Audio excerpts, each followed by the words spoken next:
Hello. Just give me a second.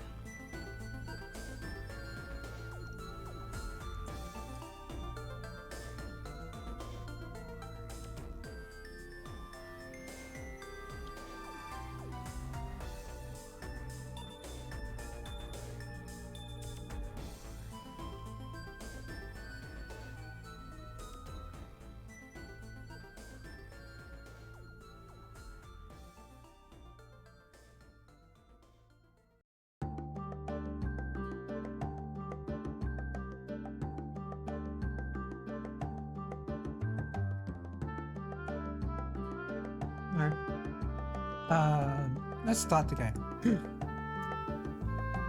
Whew. I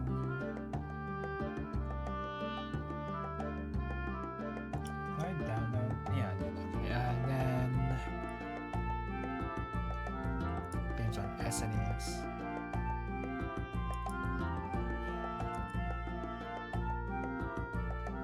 Hello, welcome to the stream, Orson. I do have my hot water ready, so we're in for a normal stream length. So that should be fun. Oh,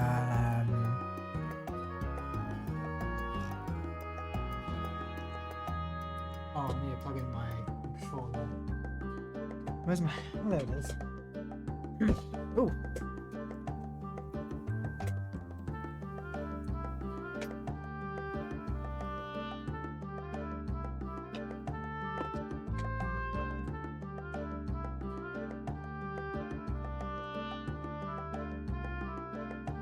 It's kind of crazy how much I've been playing Gundam Evolution recently. Only because it's a Gundam game and not really... The FPS part I'm like, yeah, it's whatever, it's an FPS.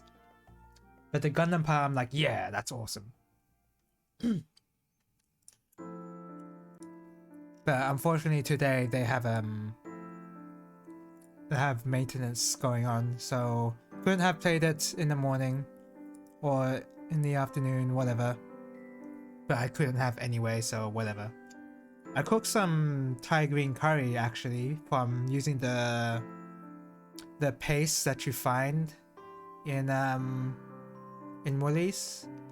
I think and it's the one where it doesn't have any preservatives and it's actually using real ingredients, or at least I think it's using real ingredients. When I checked the ingredients list, it didn't seem like it had anything strange in it, so I assume that's correct.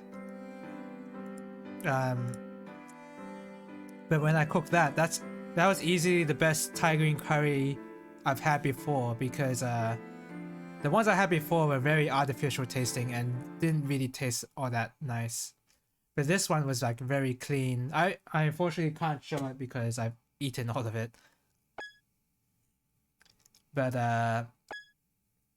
yeah, it was nice to eat a clean green curry without any sort of weird ingredients in it.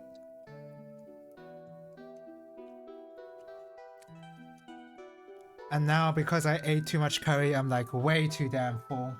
So I'm prepared. I can basically hibernate.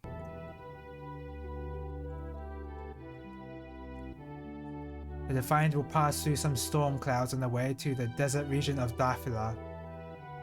The desert of Dafila is hot enough to make a man choke. It's a lagoon of sand. Oh, lagoon of sand? What's a ground type dragon? Flygon? Is Flygon ground dragon? Who's a ground yeah, it would be Flygon, right? We're at the turning point in these battles and this journey now. Up until now, we've just been drifting through the sky oceans, searching for the divine dragons. Yeah, okay, yeah. Should have named it Flygon's Lagoon. The divine dragons are throwing all of their rage, sadness, and hatred at Princess Yo-Yo. They torment her, wound her. Tonight I'll be here at the Defiance bar. We have a bar? Praying as I drink the night away. And all those prayers of mine are for the princess. She collapsed from having to deal with the rage of those divine dragons. Why, divine dragons? Why such suffering? What brought forth such hatred? All this fighting in the world of Aurelus has made everything go crazy. Do you feel the same way that I do? Well, the only thing we can believe in is the sky.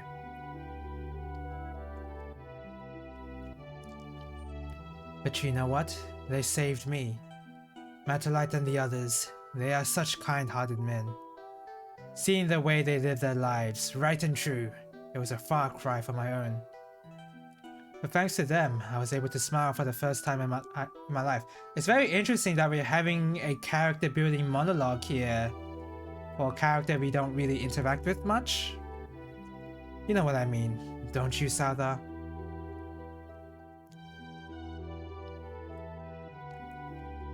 The letter was so very like you, the sender, Emperor Souther. Oh. So he's... okay. The letter contains this message. Oh god. Yormungandr? Is it that? I don't know. Yormungandr? I don't know. The divine dragon now sleeps in the desert region of Daphila. I'll be waiting for you there, rebel army. You may come if you like. You haven't changed at all since those days. Back then, it was as if time had stopped, like a lonely bar with a few customers.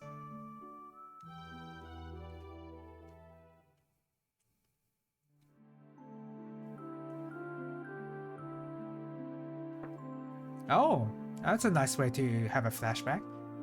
Please just do it one more time. Unsheath your sword for me. You used to be a cross knight, and I need that strength of yours. With it, I can conquer the skies all throughout Aurelis. Heavy on the story already in the beginning of the chapter. All throughout Aurelis, huh? And what would that bring us? The sky belongs to nobody. It simply covers us all. We're just drifting upon it without any other place for refuge. Are the lagoons floating, or are they just on the ground? I think they're just on the ground. I find myself unable to grab hold of a sword anymore. Does fighting scare you now? Scare me? Maybe it does scare me. But Souther, by putting down my sword, I'm able to live without hurting others. And in my case, making that sort of decision took a lot of courage. Hornet, do you remember that dream you shared with me? You were racing a giant ship through the skies. One day, I'd like you to give me a ride on that ship. And when you do, I'd like to sail slowly through the sky I've claimed as my own. You have to stay alive until that day comes.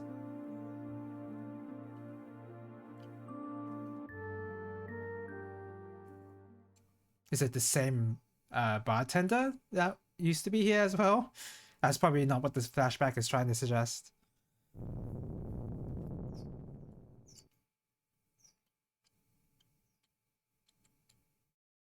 Hey everybody, I'm calling for assembly.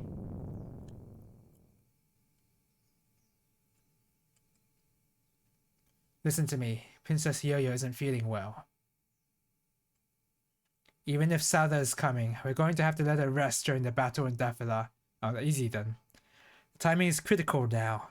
Princess Yo-Yo herself is dealing with a lot of pain as a Dragonite. And you know that for sure. We'll have to deal with it too. So we're all good here then. I'm counting on you. Hey, cheer up. We're almost through these storm clouds. Daphila is a desert lagoon. It's about to get really hot around here.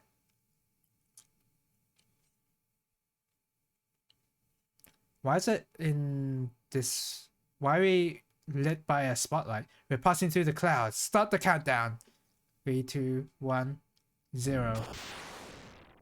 I guess we were above the clouds at night? Or something? I don't know. And again, the game suddenly gives me control out of nowhere. Emperor Souther knows what's in the hearts of the divine dragons. That's how he was able to know where to go next. He don't have any way to avoid this battle. Boys aren't allowed in Princess Yo-Yo's room, or so they say. Munch munch. Actually, Bu, I employed a clerk for my mushroom store. I mean, I figured I had to grow my business. I've even been paying him a salary. Nice, I don't even have to talk to you anymore. I've got to keep it together indeed. It's time for the big battle, huh? Give it all you've got. Going to land then? I'm doing some preparations. Battle upon the burning sand. A fitting place for a showdown with Saula. We'll be able to fight without Princess Yo-Yo there for us, yes. I do believe we've grown strong enough now to stand toe-to-toe with Saula, but still. Is there nothing I can do for you? I wonder if I have to constantly check my own airship for items I can pick up. I hope not. Because I think I've already picked up most of this stuff. Except for here. Oh. I remember the item being restored in a later chapter when I examined this bed. But I guess not now.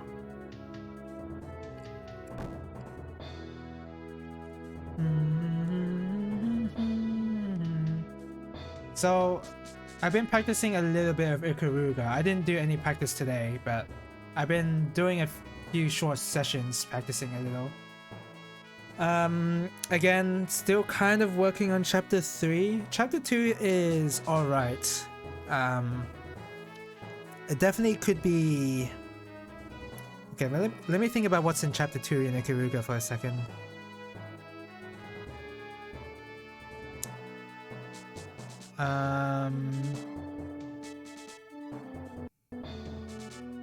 No, I think I've got chapter 2 down pretty well. Of course I might die to the random circular orbs near the beginning of the stage, but that's not too bad. Even then, that's not too bad. Chapter 3, I'm still kind of working on trying to chain the last half of the chapter, but I know how to do it, and I can do it like 30-40% of the time. At the moment, I'm just working on consistency, and of course I know how to beat the boss. And maybe I could just like not bother chaining that part of the game, and I'm sure it'll be fine. But at this point, I may as well just do the scoring run for chapter 3 as well. For chapter 4, I was probably intending on not doing that. I haven't touched chapter 4 yet in terms of practice, so I don't know what's going on there. I don't know if chaining in that chapter is hard or easy yet, so I need to get around to doing that as well. I just worked on being consistent for chapter 3.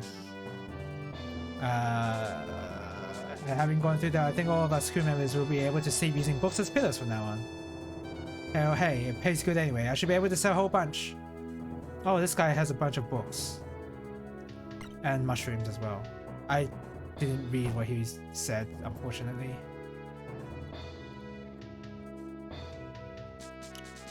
Unfortunately, the way I've been playing Ikaruga... Oh, he sells some Metalites. The way I've been playing Ikaruga, it doesn't seem like the end is in sight at all. Trying to learn each stage perfectly, slowly, one at a time. Trying to work on consistency rather than actually just once CCing it. I'm spending a lot more time in Ikaruga than I should. My heart has been restored, so now I just have to stay alive. No, I cannot fall into such a slothful attitude. I must assist Taicho. We have to bring glory back to Mahou. In order to do that, I need to live on. This guy is constantly in bed. Reeve has forgotten all about me, but I'll make him regret it one of these days. La la la.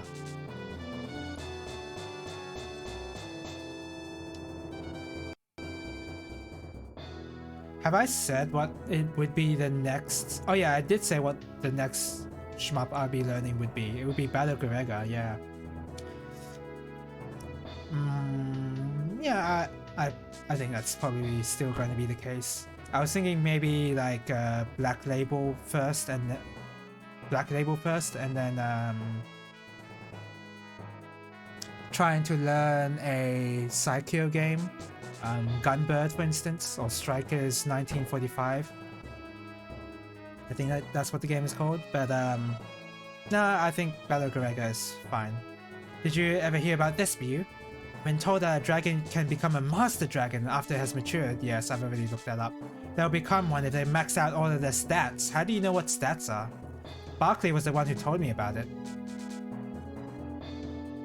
Well, there goes trying to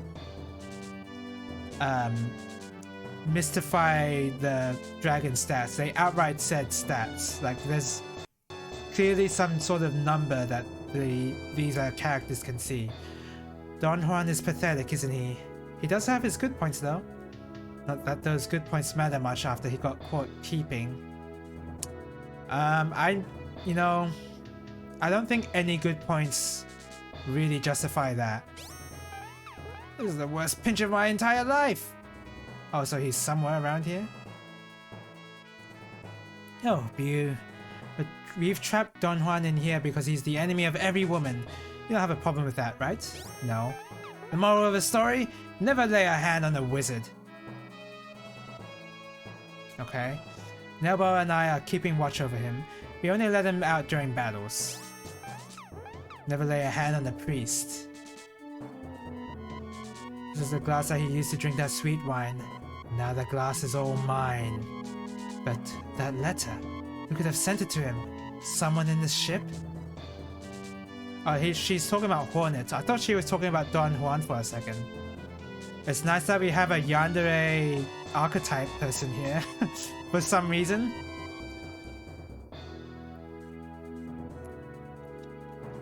I don't know, this game's dialogue is very strange, and I still don't know if it's because of the translator's personal touch or this is the way the script actually was. Hey, did you hear? Did you hear about this? About what?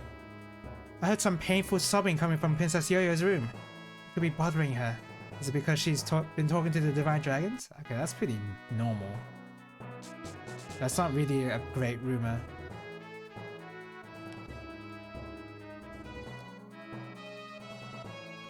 Everyone's only worried about Princess Yo-Yo. You're the only one who ever comes to see me, Bew. It's okay though, I have my medication.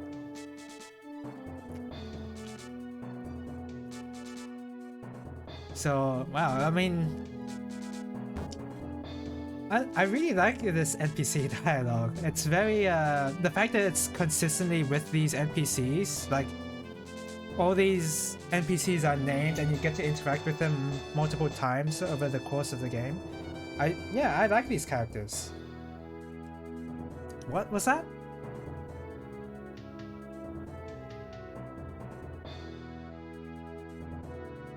What? Am I being caught for peeping or something? Is that what that's supposed to be? Alright. I didn't even know that was what was going on.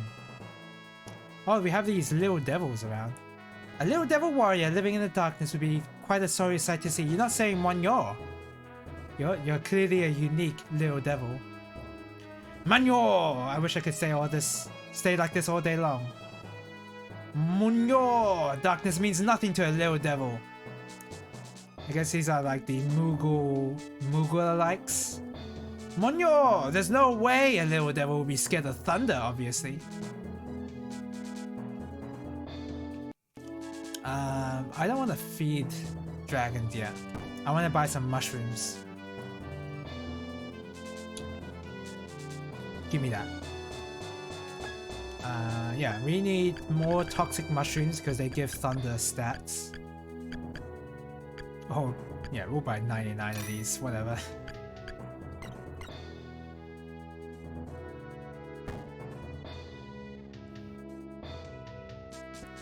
Oh, excuse me. Walkers seem to love taking a lightning shower while going through those clouds. I wonder if that dialogue is random or... So he's already max stats on basically everything except for... Well, I mean by elements, but when it comes to his physical stats, he's obviously has a lot more to do.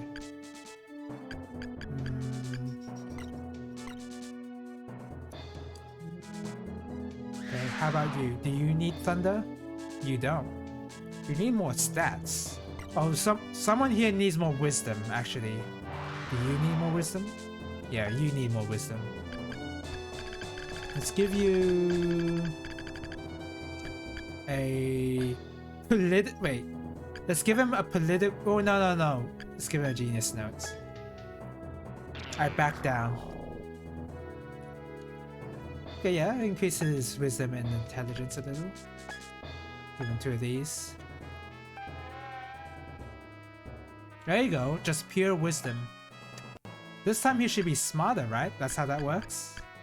I guess I do want to give him a political essay. Yeah, that's good. Maybe with wisdom he doesn't want to attack much. That might be a problem. Whatever.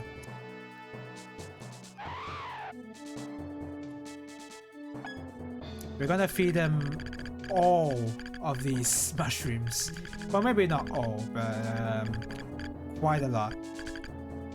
So how much do I need? I need 66.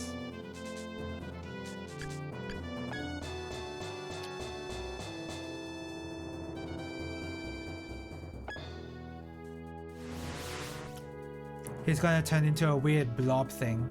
Oh no, black dragon, right. There you go, max thunder stats. And now I'm gonna give him some of the panacea. Oh, we have 44? Jeez. That's a bit much.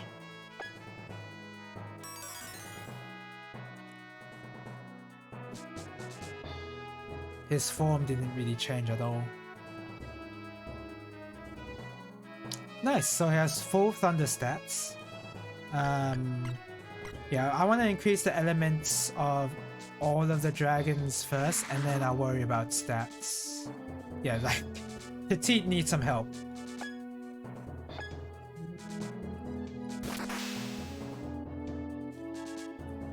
What? Oh yeah, I remember I commented on this before, how weird it looked. Right, I remember.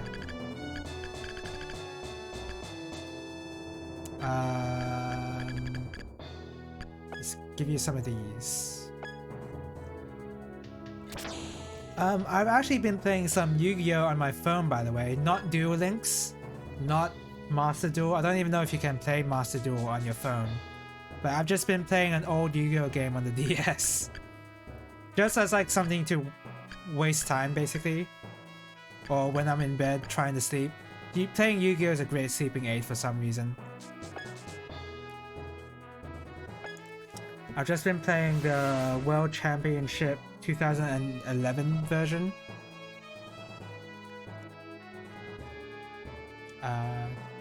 You need more thunder. I'm actually gonna buy even more mushrooms. Yeah, I've just been playing the 2011 version. Nothing really special to really mention. That apparently has a story mode, and I am going through the story mode, and it's based on 5Ds apparently, but since I haven't finished watching 5Ds, I'm not going to be able to really get anything. I do recognize some of the characters that they've already shown, so... Speaking of 5Ds, I'm finally up to the part where Dark Synchros are introduced. And yeah, the negative levels thing sounds really dumb. Sounds really dumb. I'm glad none of those were printed in the actual, and trying to make them actually work how they did in the show. A lot of cards are like that in the anime. The anime effects of certain cards are just way too good. Was I? Oh yeah, I was gonna feed you some. I'll give an example, but like, wait, 44. No wait, 54. But like, so Yusei uses a card called Tuning, and I looked it up because it seemed like it was way too strong for that card to exist in like a normal, in the real life Yu-Gi-Oh card game. Like I would have noticed that kind of card appearing on the forbidden list because it seemed like it was too good. But what Tuning actually does in real life is it sends like it's like special summons a synchron monster from your deck and then removes the top card from the deck to the graveyard or something like that. But and the effect in the show is it summons whatever tuner monster you have in your deck, you choose. So that's already really strong. And whatever level that tuner monster is, that number of cards whatever level that tuner monster is, you send the same amount of cards as there are levels from your deck to the graveyard. So that, I knew that sounded way too damn strong for that to really exist in real life, and I was definitely right. Cause oh boy, so many people would be playing that card, and I haven't heard of that card until now. So yeah, I would be using that card, for instance. Like, who wouldn't be? But no, if it's just restricted to synchron monsters, and just one card from the deck to the graveyard, then it's not as strong. In fact, it's not great either. But yeah, no. It's alright. Alright, so I need to increase your water. Oh. That's right, I have to look up the chart of how dragon feeding works. Because I always forget. This is the sort of thing, if you were playing on your own, then you would like make a list showing what... Like you would make a list on your own showing what items give what. But I'm rather just like I'd rather just look it up. Holy grass is... Okay, that's not bad. Dark grass. It's not bad either. Even anime magical mallet would be bland. Oh yeah, I remember that magical mallet was like really good in the anime. I forget what the exact effect was. The only difference is that it also shuffles itself into the deck. Oh yeah, right, that's it. That's totally correct, yeah. Whereas with Magical Mallet, you lose one card, which is Magical Mallet, because that goes to the graveyard. So you're technically drawing a -1, basically. Oh, excuse me. For not much reward, I think. Because you could draw the same cards again. How the heck am I gonna increase your freezing power? Just like that.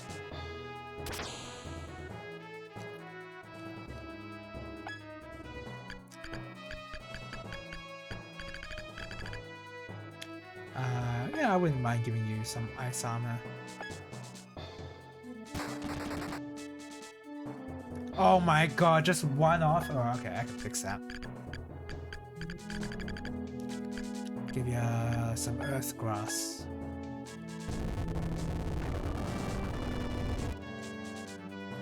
And all elemental stats. Good. So that's fine. What do you want? Oh, you need more thunder as well.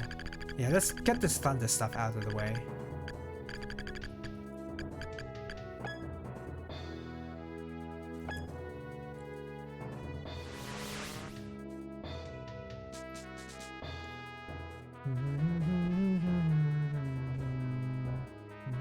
So I need... I mean, I'm just gonna... Oh, so, wait, I shouldn't just buy 99 toxic mushroom. Oh, wait, I should.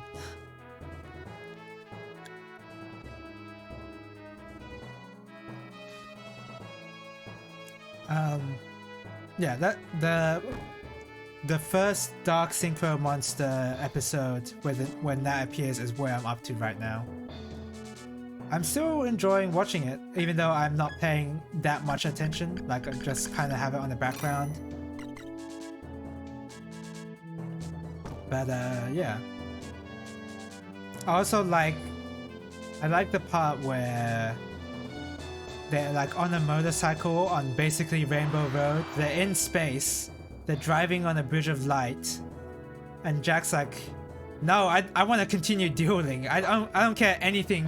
I don't care about anything that's going on right now. I just want to duel you," which is a pretty fun.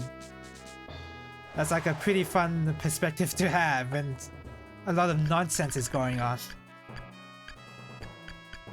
And for some reason, Yusei was able to identify that the destroyed city was Satellite, even though I don't know. To me, it seemed like any other city. Maybe that's just like there's not many cities in that world or something. But yeah, I'm still having a lot of fun watching it. 21.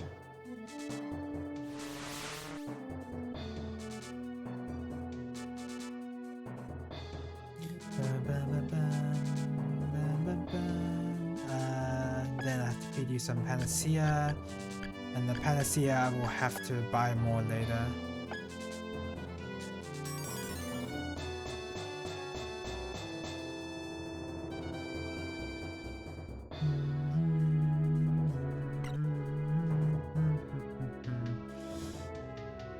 Alright. Was there anything else I wanted to mention about the anime? Not really. Oh! You say knowing how to fight. Well, I guess does every Yu-Gi-Oh character know how to fight or something? I guess Yugi not really. I don't think he's ever fought, like physically fought in any of the anime.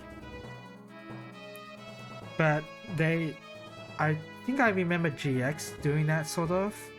But in 5Ds, I just saw Yusei just do a Shoryuken on the guard, which was pretty amazing, because normally every conflict is solved via dueling, but in this case, Yusei just punched the guy, just punched the guard. And he's able to deliver a similarly very strong kick, like a very athletic kick as well. I don't know where all this athleticism comes from. I did not say that right. Whatever. Considering all he does is drive the motorcycle, and I guess being a duelist just means that you're fit physically or something. That's just what that is.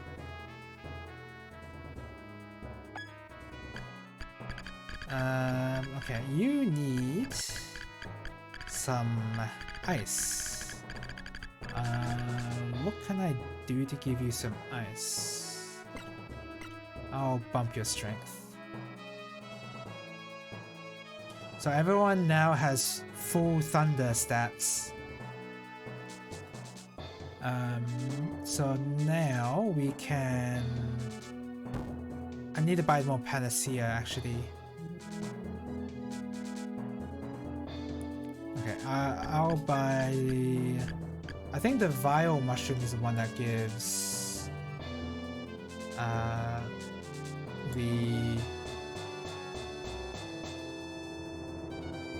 Oh yeah, that gives Life Tech.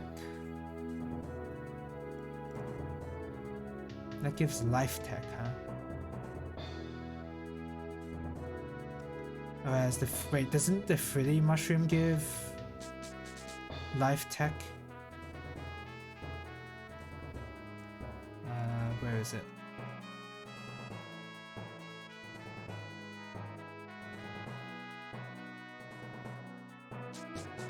So Poison Mushroom, that's the Toxic Mushroom. Rotten Mushroom is something. And I can't find the other mushroom.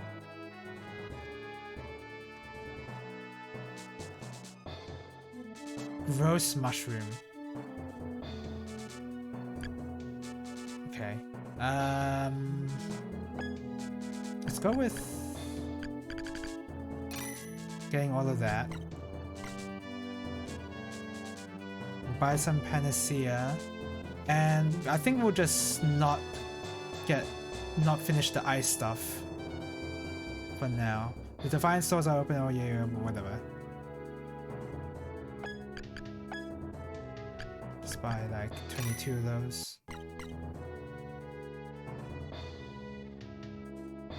Yeah, we're not gonna worry about the ice stuff now. All that means is I'm just gonna have to kill more enemies with ice stuff.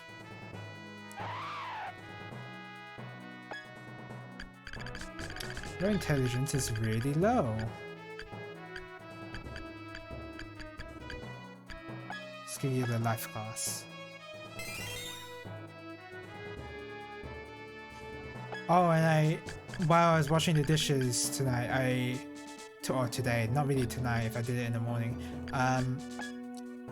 I watched more Rings of Power. Unfortunately, I am starting to get really bored of watching the show.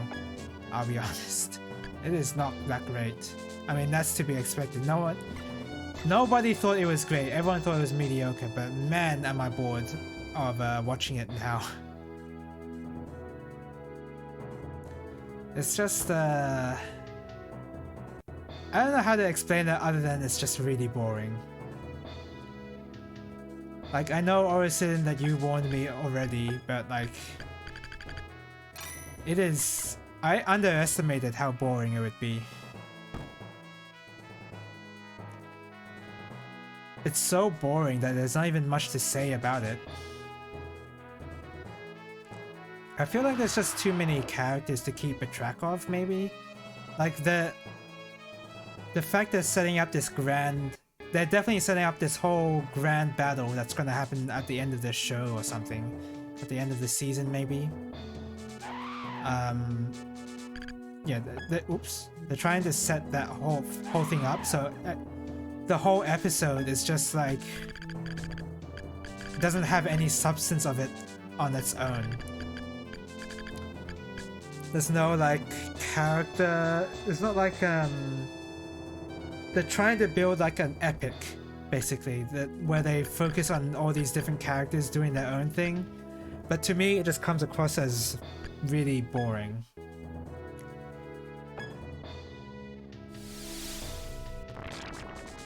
Which is a shame, because I wanted to like that show. But there's nothing to like. There really is nothing to like. Okay, so this one... I'm gonna give you... 90 of these. There's nothing to like and there's nothing to hate, unfortunately. I'm gonna have to... Oh damn, it's only been 40 minutes. Should I give you... You know what? Let's make Charizard the strongest dragon ever.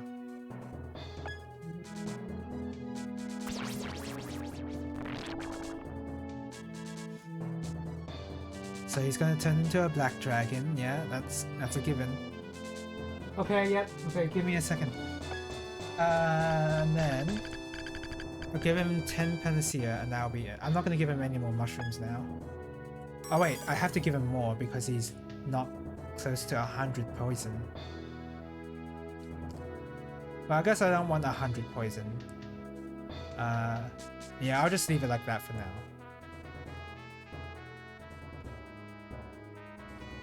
Okay, just be right back. I'll be back in about 5 minutes or so. I know it's an early break, but I need to do something quick.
Okay, I'm back. Sorry.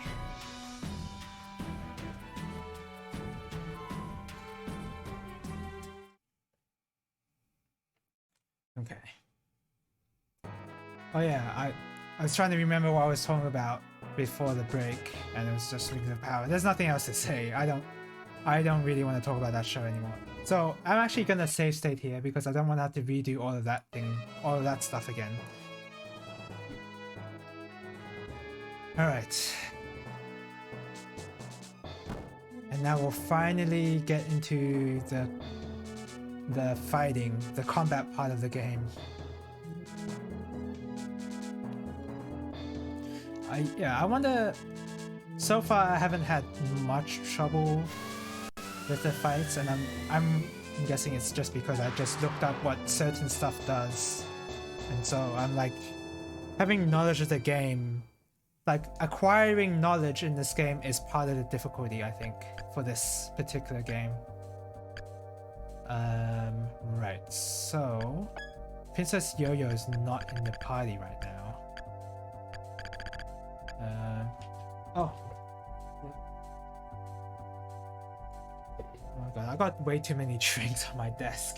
I got water, I got bubble tea, I got Pepsi. I don't even know if it's Pepsi Max.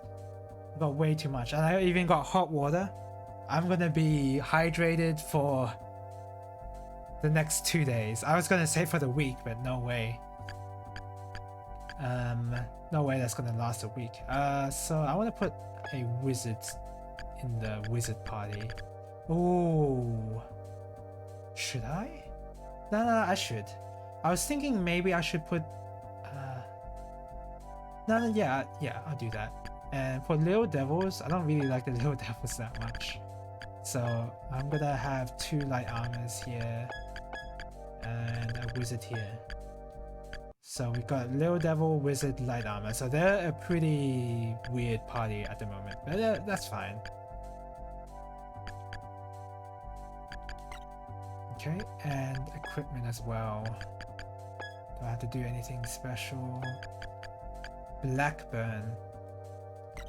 I wish you could press L and R so that you can change to the next person, but that's an invention that only exists in modern JRPGs for some reason. Not really. I'm sure there's some RPGs on the SNES that allow you to do that. Oh, excuse me. Yeah. Should I give? No, yeah, I think I should. I was contemplating whether to give Frederica the drug rod, but nah, it's fine. And you, I'll give you the thunder rod. Same with you. Aurora, and that gives more defense. Oh, it gives more stats in general.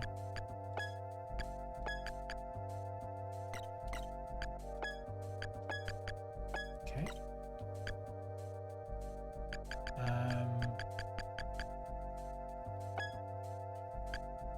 Okay, and oh yeah, you can also equip Blackburn.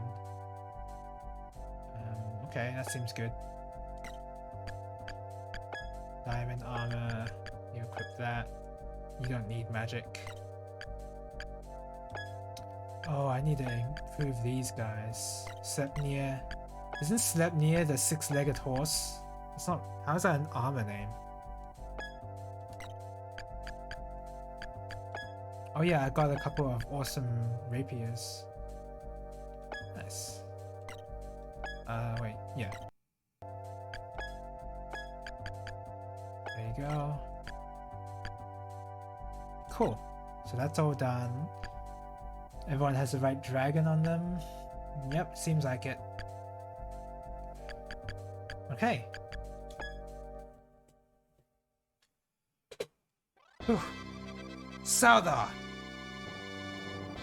It's Papaleos!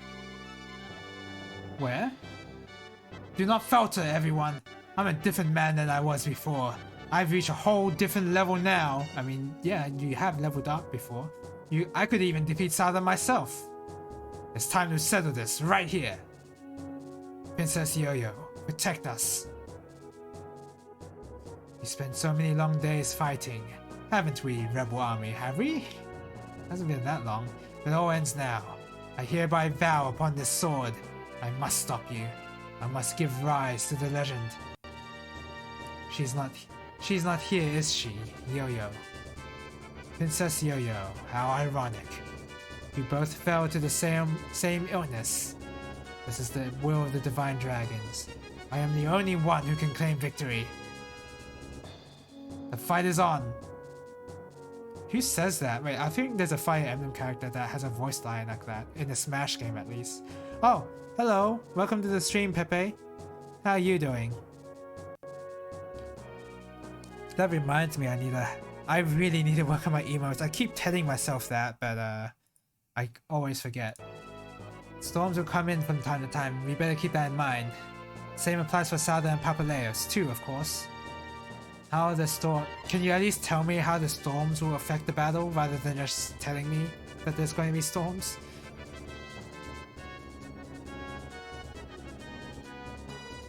I guess I don't want to be in Antlion Lava. Yeah, I guess I don't want to be in that. Oh, what is this? Okay, just a random structure. What is this? Palace.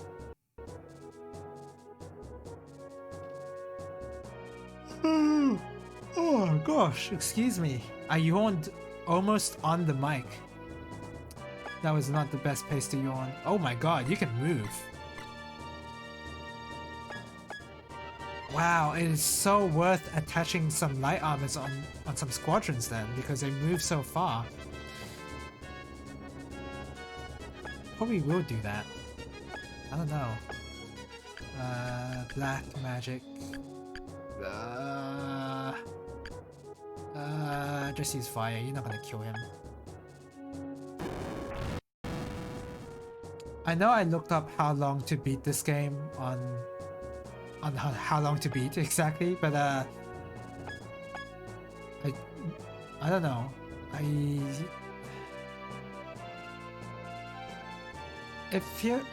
So the way the story is going, there obviously has to be a lot more than what is gonna happen, if you know what I mean by that.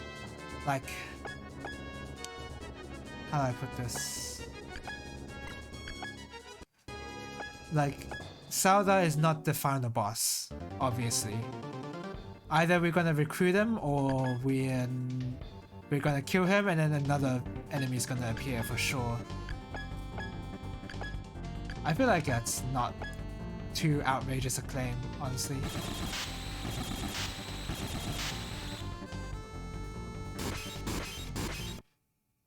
It's very rare for an SNES JRPG to do a subversion. I say that, but Tales of Phantasia does it, sort of, with Deus. This is definitely not Tactics Ogre length. Oh yeah, yeah, you know what? Tactics. I was thinking that this would be Tactics Ogre length, but yeah. I wasn't. With how long to beat, it's a bit unreliable because I don't really know how many. Like, did they only rush through the main quest, or did they do some of the side quests as well? So I couldn't really figure out if I'm close to finishing or not.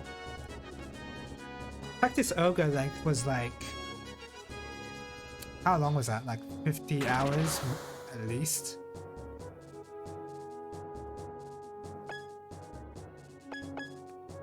And of course there's a lot to digest when it comes to the story and lore of the game. So that reading all of that took a lot more time than a regular player would probably have. Over 50, I'd say, yeah, for Tactics Ogre. Whereas this game, I don't see this game being over 50 hours. Unless you do the side quests, probably. But with the side quests, they're not really side quests. They're more like, oh, just do this extra dungeon if you want. And you get some XP from it. It's just, it's not really anything. Lagoon is more like Fire Emblem or Shining Force length. Speaking of Shining Force, do you know that series, Pepe? I'm guessing you do since you mentioned it. I have never played a single Shining Force game. What are those games? Are they like the tactical square-based RPGs like Fire Emblem and Tactics Ogre and all that. I genuinely do not know what Shining Force is. Is it? I think it's like a Sega RPG, isn't it? Well, okay. The only thing I do know about Shining Force is that the late and great Total Biscuit was a big fan of Shining Force. That's all I know. Yeah, tactic style. Ah, okay. I don't know. I've already got so many games I want to play, so I don't know if I will play it, but I'll definitely consider it. Like with Fallout, I'm playing that game because that's like a popular series that I've never played, and a lot of people have apparently played. So I could use that same reasoning for Shining Force as well. And I definitely wouldn't mind at all because, I mean, I do like these square-based tactical RPGs. There's a reason I'm playing so many of them. Well, there is a reason, but also I'm accidentally playing them because, yeah, some of the games I'm playing I didn't even realize that they're square-based, like this game.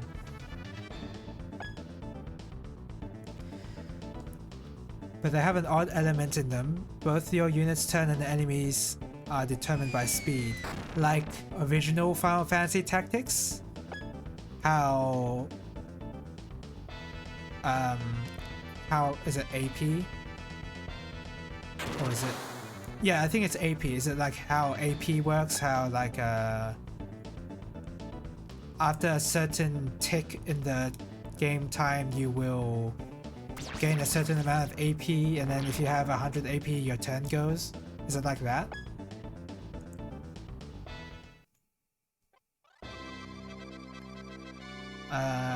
Because if so, then I'll be used to it. At some point, I also want to play some Front Mission as well, but I don't know whether to. I've mentioned it before, but I don't know if I want to play Front Mission 1 Remake, considering the amount of times I've already played number 1. Like, I've played that game too many times, so I don't know if that's something I want to do. Just play the remake of the first game. But I don't know. It'd be interesting to see the changes and if I can identify them. Front Mission on Super Famicom is great. Yes, it is. It definitely is. It's a great series as well. As for the series, I played through 1 through 4, I believe. I haven't played 5 yet, and I really, really want to play 5. I am very willing to put up with bad emulation if it means I can play 5. So I'll probably... But the thing is, before I play 5, I don't think I would recommend the remake over it. If you're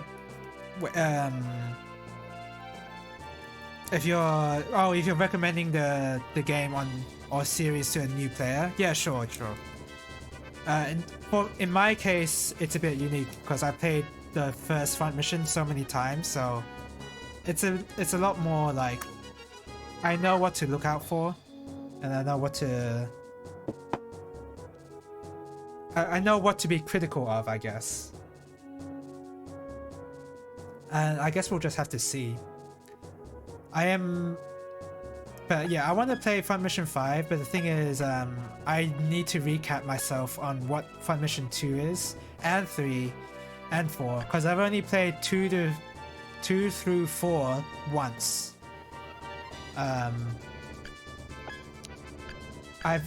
So I need to, although I know the story of what happens in 1 very well, not the case with 2, 3, and 4.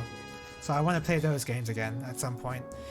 And I probably won't wait for the remake for those games, honestly, because it will take a long time. It will have to depend on...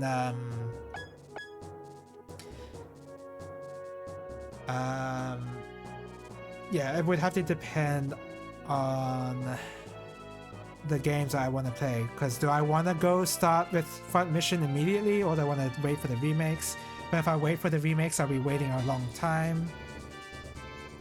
I don't know.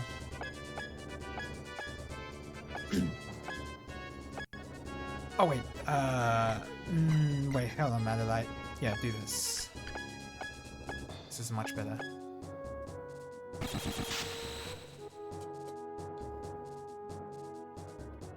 I think two and three are on PS1, I believe. And 4 is on PS2. Is 4 on PS2? I don't remember. It might have been a PS1 thing. But yeah, I'm glad that Front Mission is finally getting some love to what Squeenix did. Oh man, Squeenix really rammed that franchise down into the ground. That was... So not only... they made Front Mission Evolved, which was apparently bad, but I haven't played it yet. But my brother, who's also a fan of Front Mission, and who has the game Front Mission Evolved, he says that the game's really bad, so I trust him on that opinion. And let's not even talk about Left Alive. Let's not talk about that. The less that is said about that game, the better. Let's go Ice Hit.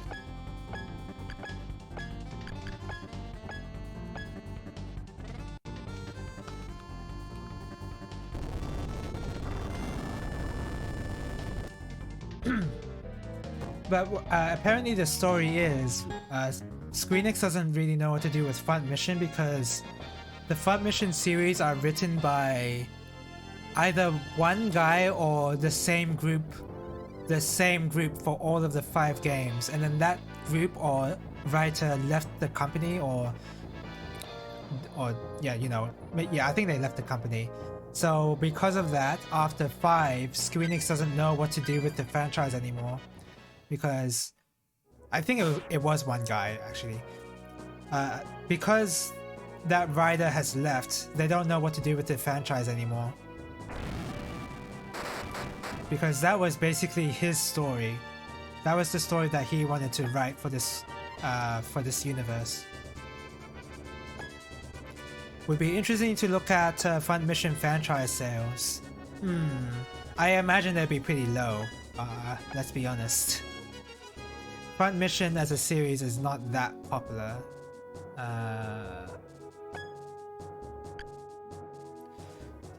Wouldn't be surprised if sales were declining a lot in the mid-2000s. I would not be surprised at all. Oh wait, I wanna put out this fire actually, because that fire does a lot of damage.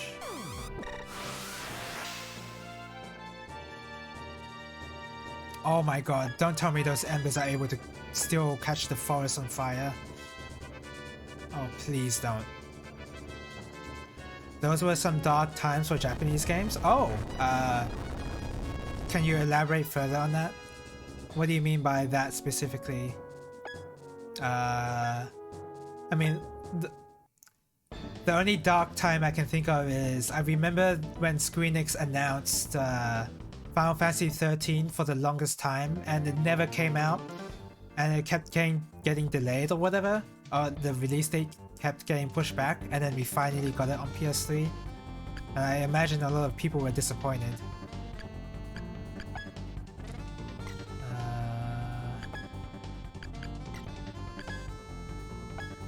I don't want to do Inspire on one enemy. Okay, just regular attack, I guess.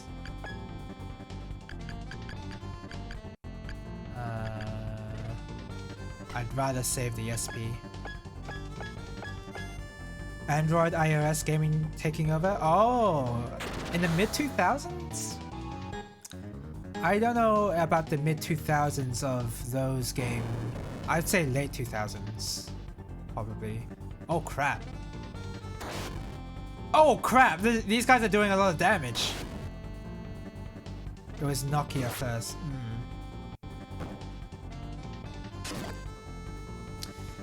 Yeah. I mean, I do remember the classics such as Fruit Ninja and Angry Birds and Flappy Bird, although Flappy Bird came out later. Oh god. Oh god! My healer light armor party overextended. Oh crap! She's gonna die on the next hit. Is this game gonna get a lot harder all of a sudden?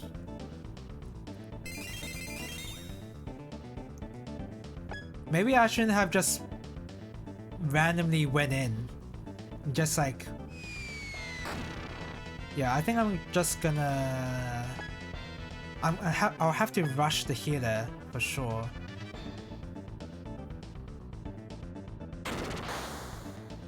All of a sudden there's sudden difficulty in this game.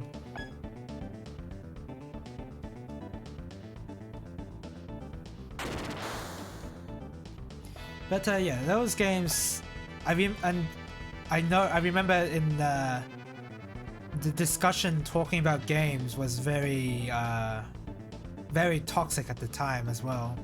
When it comes to, are you a true gamer? Whether if you only play games on the mobile or something. I remember that being a discussion. And nowadays it's pretty defunct. There's a defunct line of reasoning, which is good. I need to send this dragon out. My god. This Lancer party is so slow. I am definitely gonna attach a light armor party on the Lancers probably. Another issue was the HD era.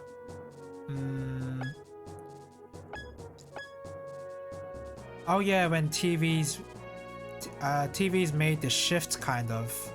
Right. I do vaguely recall that. Even the Wii.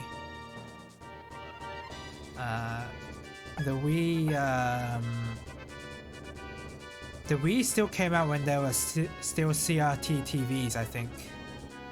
Like when there were a lot of them still in households. JP devs couldn't really afford dev niche games only for the JP market, and since they needed more overseas, I had to move to more mainstream stuff. Huh. Which made a lot of niche genres fall off. Huh, I never really thought about it that way. Huh. I guess that's true.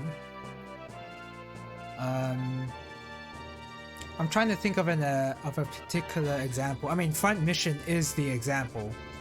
That is the example. But is there like another one that I can think of?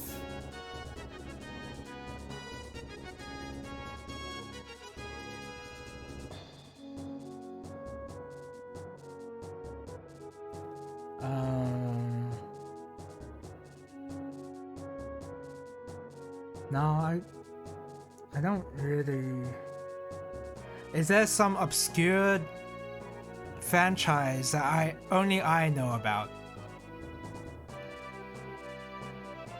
You notice around the PS3 era, plenty of classic game franchises died out? Yeah. Secret of Mana, the Mana series, right.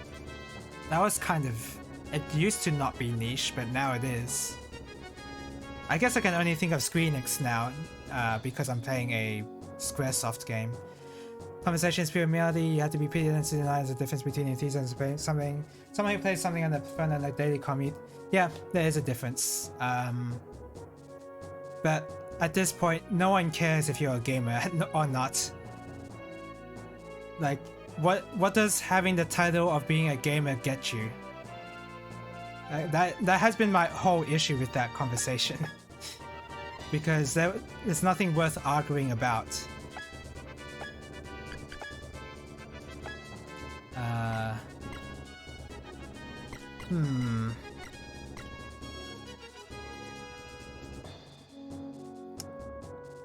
actually have to think about what I want to do here.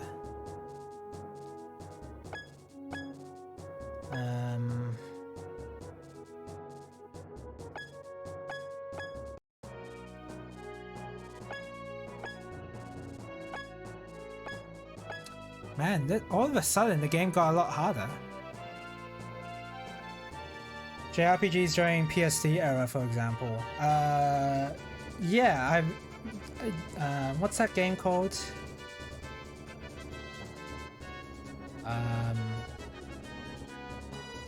Wow, I've already. What's that? Frederick Chopin JRPG game called again? Eternal Sonata, something Sonata. And also. Nah, that's not really a classic game franchise, though. To be fair, Eternal Sonata, yeah, but that's not exactly classic. Think about how many notable ones were.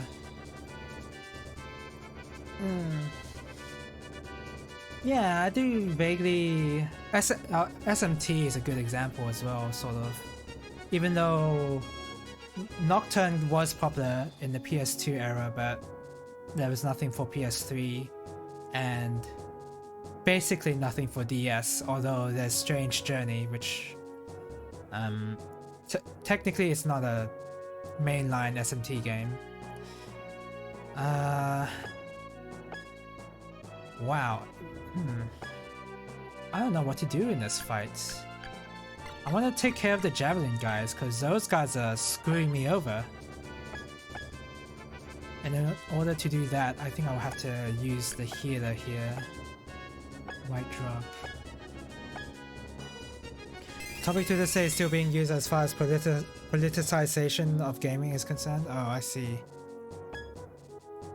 In my case, I probably don't care about it. I've been staying away from that, any sort of debate on that kind of level. But yeah, Tactics Ogre, of course. The Tactics Ogre series died on GBA. And Final Fantasy Tactics as well. With Final Fantasy Tactics though, and Tactics Ogre, it was more to do with like the main leads basically leaving Squaresoft. No, they didn't leave Squaresoft. They didn't leave.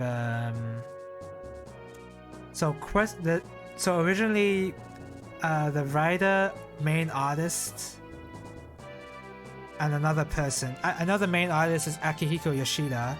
I always forget the writer's name, but they left Quest Corporation to go to Squaresoft, and they made Final Fantasy Tactics with the Squaresoft team. And I don't know.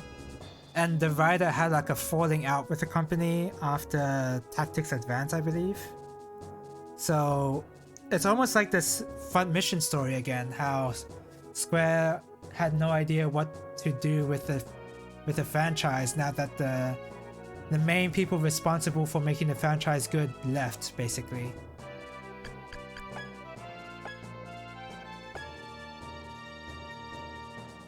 Primarily gets used to distort demographical information. Somehow people still refuse to believe that different demographics have different tastes on average. Yeah, there are probably many other reasons too. Yeah. Of course there's other reasons, like maybe there's some office politics going on or something. Oh my god. I think I bit off more than I can chew.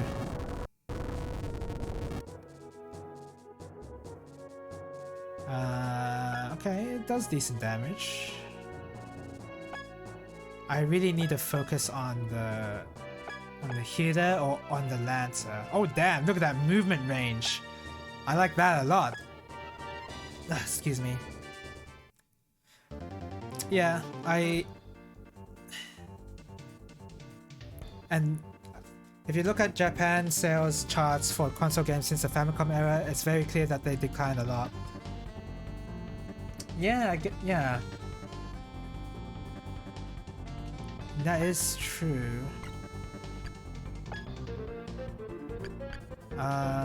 Yeah, I guess it's true. Yeah, I've heard Final Fantasy X talked about a lot, but for some reason Final Fantasy XII was not as talked about for some reason. I don't know. I don't exactly know why.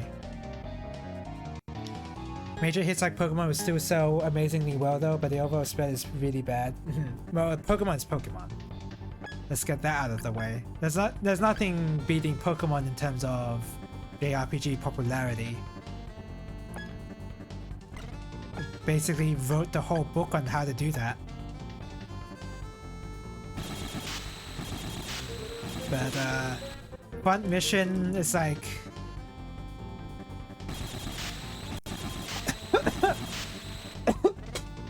oh, that went down the wrong pipe. Excuse me. Oh my god, that did no damage. Oh, please don't kill. Okay. Okay, we survived. Man, that was bad. Oh, excuse me. Japan in particular has an emphasis on portable gaming. Indeed, they do. That's why the PSP and PS Vita were big in Japan, I believe. But in the West, not so much. I remember PS Vita. There were plenty of games on PS Vita that did not get localized or whatever. Well, mainly because most of the PS Vita games were like... Were they like dating games or something? Like they were not typically games that the West would enjoy. So it was an entirely Japan-centric market, the PS Vita. Which is, there's nothing wrong with that, but like... That's just like one reason why the PS Vita didn't do so well.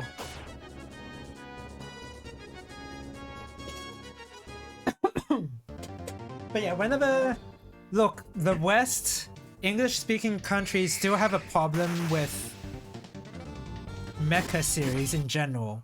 Because whenever people think of mecha series, they're like, oh, I know what a mecha is, that's what Evangelion is, right? Which is not wrong, I guess. And then whenever they think of another mecha series, it's usually Gundam. But their knowledge of Gundam stops there. Like, any mobile suit in Gundam, they're just gonna call it a Gundam. So the West is not very well versed in what a mech actually is. So when they associate Gundams as being the same thing as a super robot type of mech, which is very annoying sometimes. Because super robot is very different from what Gundam is, which is kind of real robot. And also front mission. I bet a lot of people assume that front mission is like super robot mech based. PSP and PS Vita were great. Probably not so with front mission, by the way. That's an extreme exaggeration, but you know, extreme exaggeration. You know, there's a word for that. Hyperbole. But yeah. Yeah, the West is not that well. They don't really know that many mecha stuff. PSP and PS Vita were great because dev costs were a lot lower, so JP devs could afford a lot more niche stuff again, especially smaller companies. Vita is a great console. Smaller companies like who was the company that made the Trails series? I forget the name. But the Trails series started on PS Vita, didn't they? Oh well, Falcom. Yes, it's Falcom. No, they started like in the early Windows era, like early 2000s, I think, and then they ported their games to PS Vita. I think that's the story.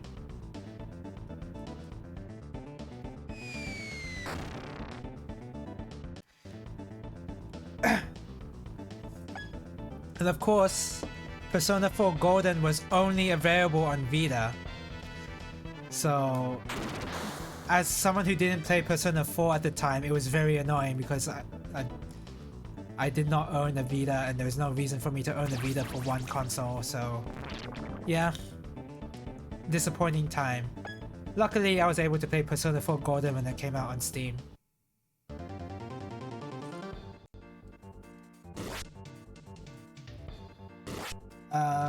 But other than that game, I have no idea what else is on Vita. I usually just associate Vita with visual novels or dating games, I think. Although there's dating games on... Are there dating games on every console?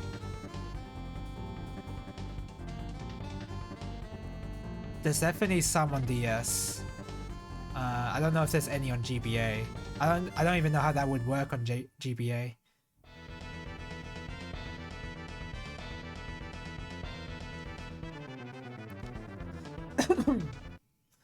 Decent JRPG catalog on Vita.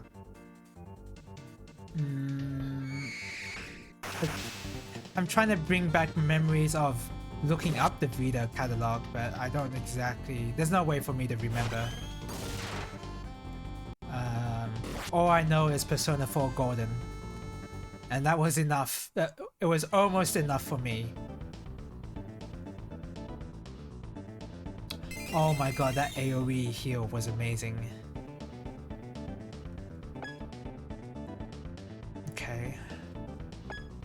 Oh, they're all grouped up there, actually. Why are they all grouped up there? That's not a very smart thing to do. Falcom stuff mostly, yeah, so that would be why I haven't heard of the company for a bit, right? Because I've never owned a PS Vita, so there's no way for me to know about Falcom stuff. And Yes as well. I've not played a single Yes game. Never played a single Dragon Quest game, no Trails games, any other niche. I would say the Tales of games, because although I've played a few, I'd say I'm no stranger to the Tales series, but I haven't played a lot of them. I've only played a very few amounts of Tales games. The Yes games are amazing. Yeah, I've heard that. Yeah, and oh yeah, of course the Atade series. Who could forget that at this point? Flame Gaze. No. Actually, yeah, Flame Gaze. Yeah.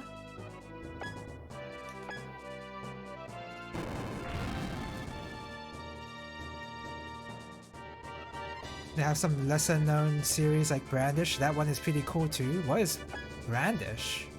That's something I'm gonna have to look up, because I have no idea what that could be.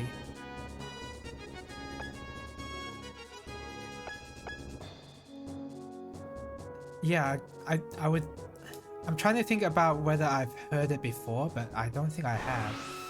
Why did you use refresh? What's your intelligence at? What's your IQ? What is your IQ, Zralos?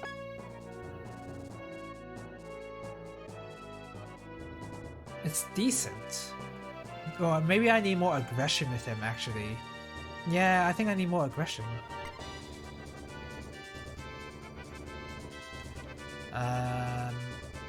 Okay, so let's do Earth hit on these three guys. I want to kill this squadron of enemies if I can. It doesn't seem like I can, unfortunately. Damn. They have too much HP, and a white drug will just heal them all. Unless Charizard's a boss. Immediate dejection in my voice. You could hear it. That was almost gonna be cool, but nope. Charizard just decided to make it less cool. Oh crap, you're nearly dying. Move there, I guess, so you can catch some heal. Wait, you can't... Oh yeah, you can catch heals. Do you want to catch heals? Okay, Bew's at 4 HP. Charizard's whatever. Zvados needs some help.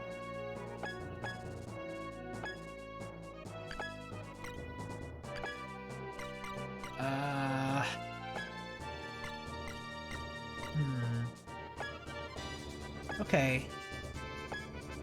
Here's hoping Madelites.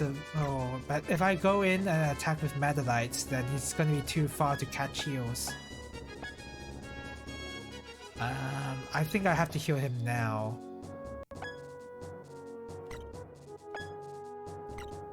Yeah.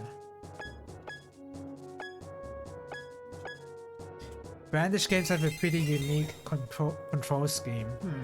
That any game that with a unique control scheme is like that's like another code for like you have to look it up because I don't think there's any way a text. I don't think there's any way text would be able to just not justify. What's the word? Appreciate, maybe? Like I wouldn't be able to appreciate it just by reading it. I have to like actually look it up and see how it plays. Kind of like a shmup. I'm very familiar with doing that. Damn, not dead.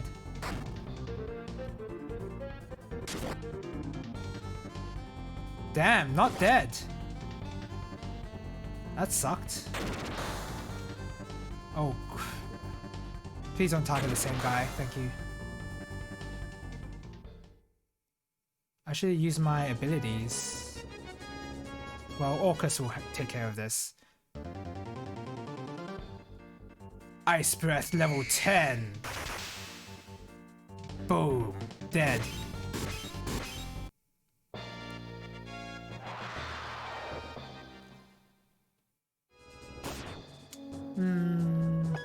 You... No, use fire. Don't use fire. Go over here and use fire. Wait. Use Earthquake. This game gets pretty comfy at this point. Does it? I'm not feeling very comfortable right now. Some of my characters are nearly dying. And I'm not doing enough damage to this squadron. Maybe because I'm using Earth Magic, but it's not looking so hot for Matalite and the gang. Are you serious?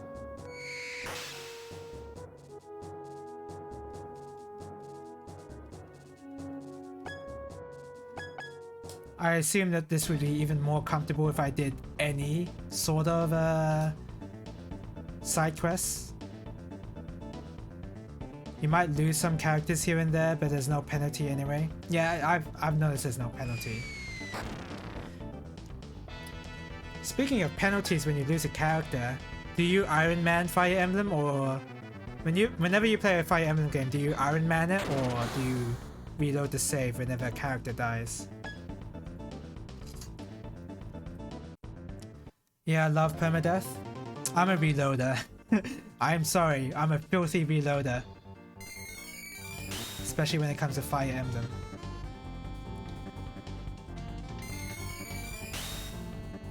Which is funny because I'm not really the same case for XCOM. With XCOM, it's like... I don't know. Won't let anyone die but no save states. Oh yeah, I'm not talking about save states. I'm not talking about save states. I'm actually willing to reload the entire chapter if somebody dies in the middle of it. Like I don't mean save states, yeah. But save states is actually just cheating.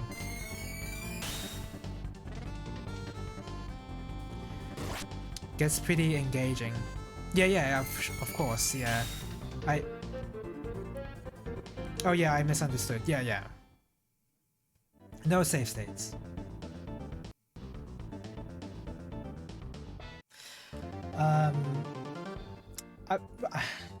There's no... I don't want to play a Fire Emblem game at the moment, but if I did want to play more Fire Emblem, I would try to force myself to play Iron Man mode. Like, have permadeath on, but no reloading chapter saves or anything like that. Because I've never played Fire Emblem in that way before, and I think it'd be fun to do that at some point. Sandstorm. Uh-oh. Wait, is everybody gonna take a hit? Oh, this is gonna take forever. This is really gonna take forever.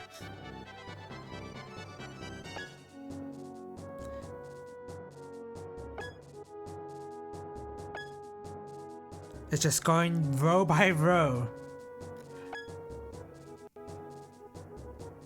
Centurion's nearly dead, so... okay. Oh!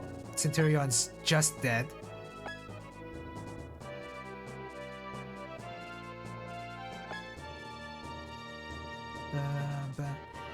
I just started a playthrough on Monsho no Nazo actually. What is that? What is that game? Oh yeah, I've just remembered a JRPG series that tried to get started in the West but died. It's Metabots. You can... Fire Emblem 3. Oh! Is that the one with... includes a remake of 1?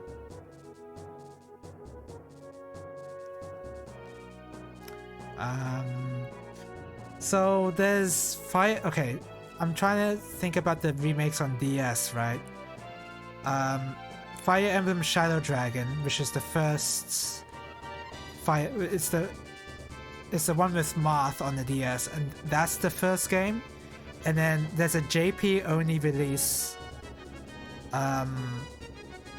There's a JP only release of another Fire Emblem game on DS, but I think that one was number 3. I think it's the one that had a create an avatar story before Awakening. Surprisingly, it's Marth's story basically. So yeah, Fire Emblem 3 is still about Marth. So in which case the second remake on the DS was actually based on Fire Emblem 3. Yeah, exactly, it's a sequel. And Fire Emblem 2 is... the remake for that game was on 3DS and it's called Fire Emblem Echoes Shadows of Valentia. Is that correct? The first game is Shadow of the Dragon. Shadow Dragon and the Blade of Light. The remake is Shadow Dragon. Yeah, the other remake is New Mystery of the Emblem. You know, whenever I read the word mystery, I'm just gonna think about Mystery Dungeon for some reason. I don't know what it is about that word, but Mystery Dungeon is just ingrained in my head now. Let's do ice. Yeah, I was saying Metabots is one of those niche series, niche JRPGs that died in the West, which is very unfortunate because I wanted to play even more because I was pretty sold on the GBA game, on the GBA RPG, even though it was based on bad anime characters. But you know, gotta sell something, right? You gotta sell these games like how Duel Masters sold their games on the GBA. Just base the game based on the awful anime series. Although the Metabots anime wasn't that bad. But yeah, part of the reason why I want to learn Japanese is to finally be able to play those Metabots games. Because I'm a huge fan of what the concept of Metabots are. Which is like customizing your own robot to have these different parts on them. Kind of like a Wanza in Front Mission. Who would have thought there'd be some correlation? Who needs a heal, first of all? Before I move you. Oh, Madelight needs a heal. Is anyone close to death? The light armors, maybe.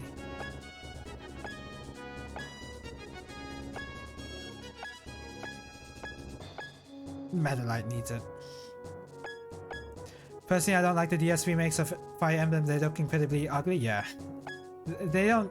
I remember I was playing through the DS remake, Shadow Dragon. It doesn't look great. Yeah, I think I remember the second game, the new Mystery of the Emblem game, looking a bit better. But yeah. it's probably better off to stick with Super Famicom. At least it's not Mystery of the Druids. Yeah, I guess not. Which is strange because the timer around the time when that game released, I would have been into PC games sort of, and point and clicks actually. Yeah, point and clicks. So I'm sort of surprised I didn't really play it back then, and it was available in my local library, and had a very eye-catching cover too. So I'm very surprised I never got around to playing it.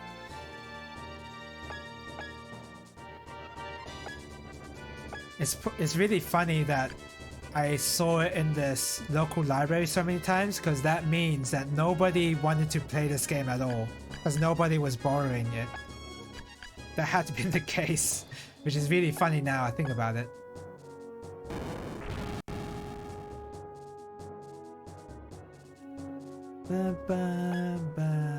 Ooh, nice. Getting some nice weapons. Not so much for the elements, but whatever. Oh my god, why are you using refresh? How do I make him not use the healing stuff? Do I have to increase the aggression even more? I think that's what I have to do.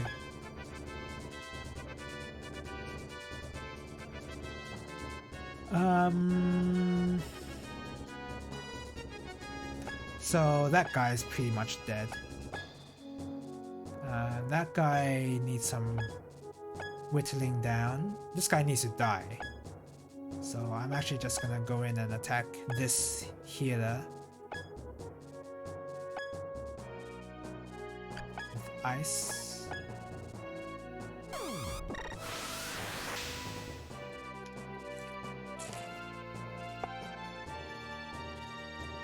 If I were to play a Fire Emblem game, it would definitely be one of the classics instead of the new latest Fire Emblem game where the character's a VTuber. Yeah, I'd rather be playing the classics. No offense to the new Fire Emblem, but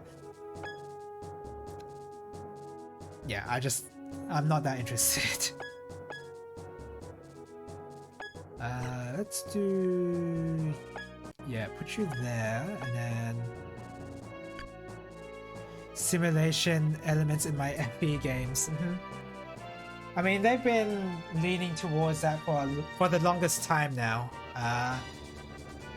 It started with Awakening, and yep, the trend is just going to continue on because they think whatever they did in Awakening gave them a lot of money, which it did. It gave them a lot of profit because it basically revived the franchise. But because they think that, now they have to like make everything like Fire Emblem Awakening. Which is a shame, because Fire Emblem Awakening is probably the weakest in terms of its characters and story. That's probably... I might be exaggerating there. It saved the series, so I really can't complain. Yeah, I don't... It's not like I wish the game didn't exist or anything like that. That's a silly thing to want. But like,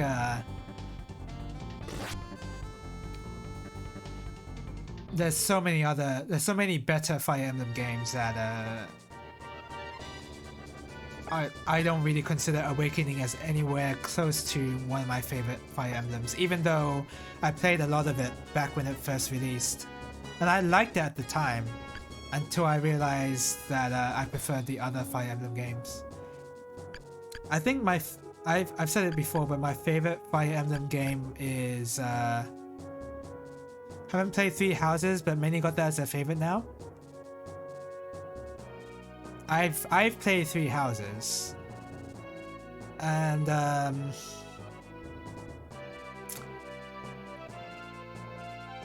so the first half of the game, I didn't really enjoy it. It was basically you're in this, like, you know, you did? Yeah, I did play Three Houses.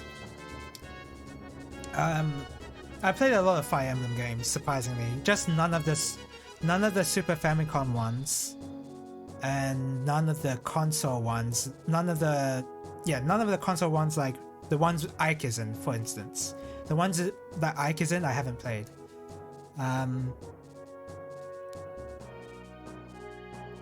What was I gonna say? Yes, the first half of Three Houses is I didn't really like.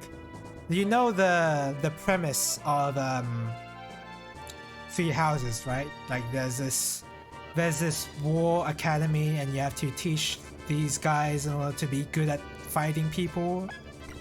And then like in the school, kind of. Like you know the premise, right? And I didn't really enjoy the premise very much. But the second half of Three Houses I really enjoyed. I really liked it. It was... The story got a lot better. The characters, well... Maybe one of the characters? One of the main characters got a lot better. Because I picked the house I picked was the blue guys, the blue lions. Yeah, I picked those guys, and the story in the second half got so much better. I liked it a lot. But the first half was really tough to want to play through. So I'm very divisive about that game. And also the overall gameplay loop of the game is a bit strange.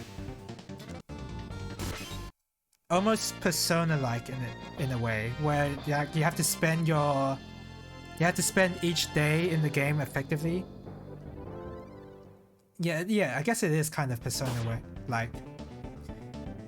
I wasn't sure how I felt about that.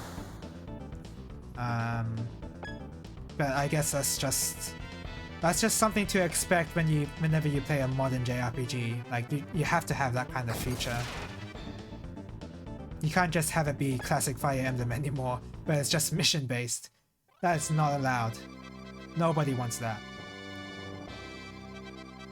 In fact, I probably don't want that. Wow, the wizard nearly died. So yeah, very divisive. So as I would like that actually. Yeah, exactly. So again, it's like it's a case where I want to play Fire Emblem like it's mission based, but I didn't really mind the Persona part at all. So it's like, yeah. So yeah, Three Houses for me is I have mixed feelings about it. I really like the game at some points, and there's parts I don't like. I wouldn't say I really don't like it, those parts, but it's just, yeah. Unsure how I mostly feel about the game, but I can see why people like it. I can definitely see that. I said before, but my favorite Fire Emblem game is Fire Emblem Echoes Shadows of Valentia.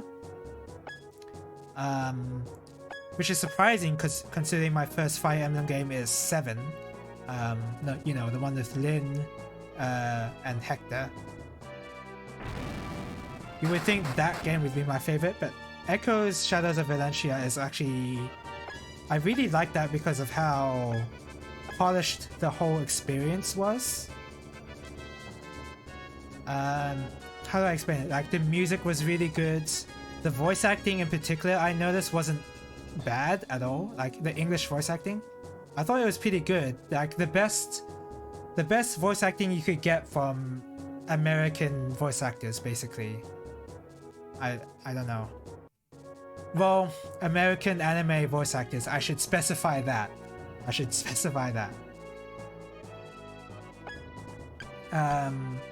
And the characters and story were really good. Like, the whole experience was very polished.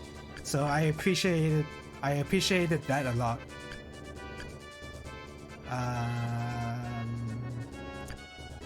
Poison? Can I poison Papaleos? I don't want to do anything with you yet, actually.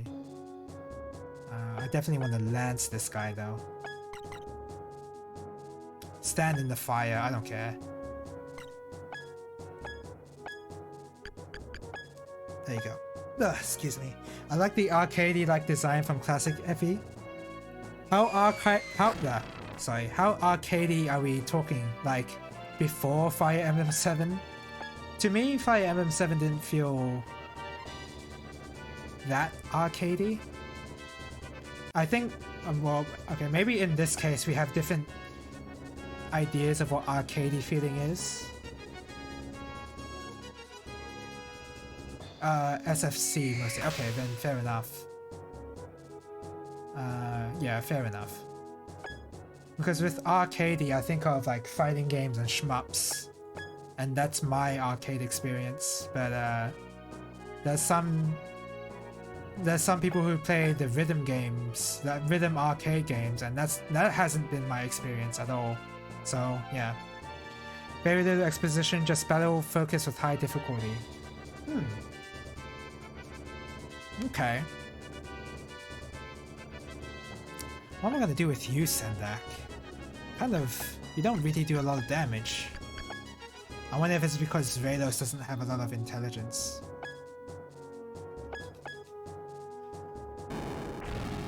Yeah, I kind of like that. That's why I like the XCOM games so much, because they are that, you know, little exposition and high emphasis on the combat system.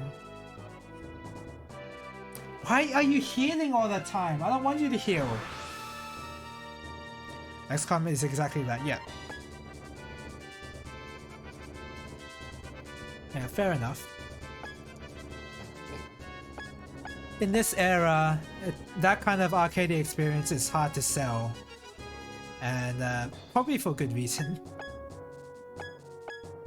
So it is fair that they decided to move away from that sort of thing nowadays. Yeah, I'm gonna unleash all my smashes on you.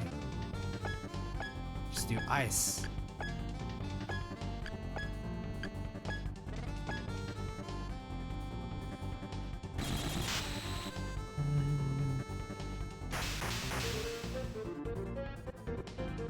And of course, I guess it is strange that it's only nowadays that the Fire Emblem characters are going to be designed by an actual VTuber model rigger or something. Like someone who actually makes these VTuber models. Because I thought it would have happened before. Talking specifically about well, what's it called? Tokyo Mirage Sessions. Like I feel like that whole game would be about... Like that whole premise of that game works well with VTubers. But I think it's actually decently popular now with Souls and roguelikes. Yeah, that's true. But the thing is, well, Souls is like unique in that it sold itself on that kind of aspect. But with roguelikes, I feel like roguelikes are usually being done by indie companies and not a huge company like Intelligent Systems. Is that what the Fire Emblem company is called? Yeah, well, Fire Emblem is being backed by Nintendo, so whatever their producers or shareholders want, they do not want these type of low exposition battle focus type game in their game. That's not something that's gonna sell in their eyes. Unless you're Dark Souls. Dark Souls is like a very unique exception though. What am I gonna do with you? I want to use Ice Magic here. XCOM sold really well too. That is true. Well, with XCOM, it kind of like... It revived the franchise. Because there wasn't... I mean... Yeah, there basically wasn't a franchise when that game came out. Enemy Unknown is what I mean. Because there's like a massive gap between the original XCOM series and the Enemy Unknown remake.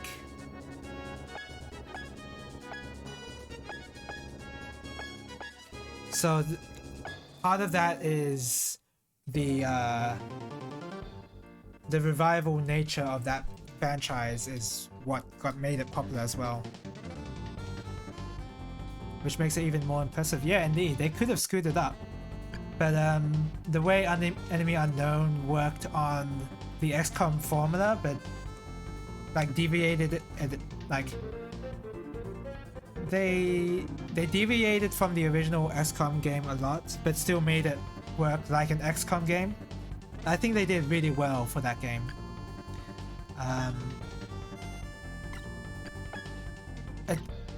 They deviated it from it so much that it's a totally, how do I put this? So, okay, when it comes to XCOM, I really enjoy the first XCOM game. When it comes to Enemy Unknown, the way the game design is handled is makes it for a very frustrating experience sometimes. So here's one example. So in Enemy Unknown, the way shots are handled, the way attacks are handled for each unit is they have a move and they have one shot. They have one shot or one grenade, or just one move, one action, and that's it. Whereas in the original XCOM, it's your unit has however many actions or movements they want as long as they have enough AP.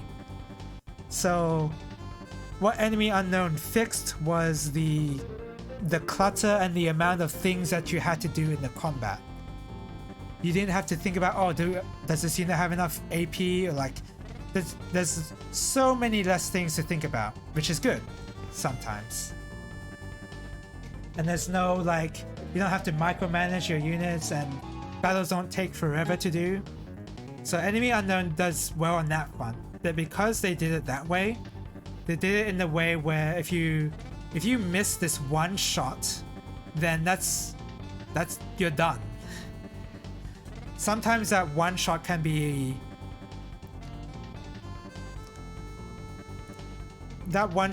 like devastating, and you can just miss it. Whereas in the original XCOM, it may seem like, oh, you're doing way too much and it takes too much time to do stuff, but you can have the chance to do multiple shots per turn, per unit, right? And because you can do multiple shots, that means you can ease the frustration of the combat a lot more, because you're doing multiple shots over different percentages. It's the difference between doing, like, I feel a lot better if I have 5 shots in a 50% chance than 1 shot in a 70% chance, for instance. Because I'm almost like, once I get that 1 shot in the original XCOM game, I'm like, okay, I get it. Like, I got it. I got a hit, that's good. But in Enemy Unknown, if I don't get that shot, I'm really mad. So it's kind of weird, because the design of the game is like, that's intentional. Like, that's it. That's what is supposed to be part of the game. But it also has some massive drawbacks in a way. Game design is very interesting, to say the least. I guess they were willing to accept that kind of drawback, or maybe they didn't even think of that as a negative. But at least for me, when I think about it this way, it's usually the shot count that makes sense in my mind when it comes to when it comes to dealing with the RNG aspects of XCOM.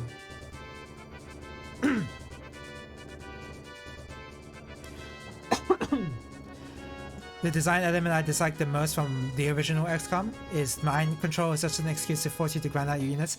Yeah, as I'm saying, Enemy Unknown did a lot of things correct. I'm not saying Enemy Unknown's a bad game for sure. I would say it improved on the original XCOM formula a lot to make it, and they simplified it in the right aspects. But I'm saying there's still drawbacks to what they did, but I think the positives basically outweigh the negatives. Because the original XCOM is very annoying, don't get me wrong. I know what you mean.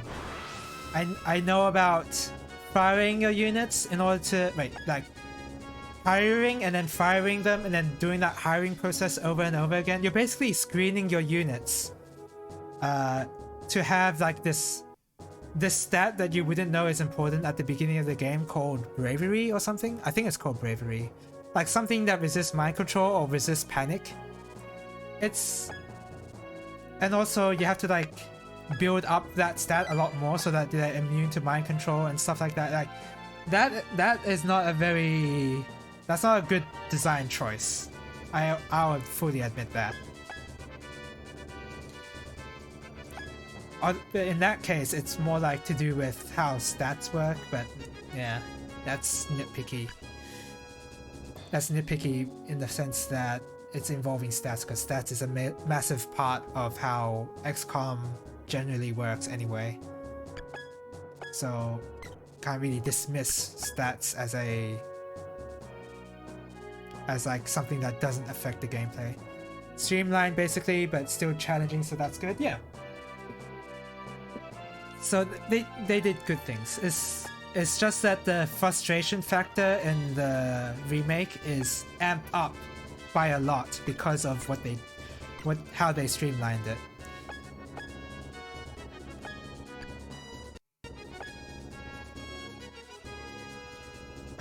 But I've played Enemy Unknown and I haven't finished Enemy Within. Is it called Enemy Within? I think it's called that. I haven't finished that game. I probably have like a save file that's probably like a really has super powerful units in it.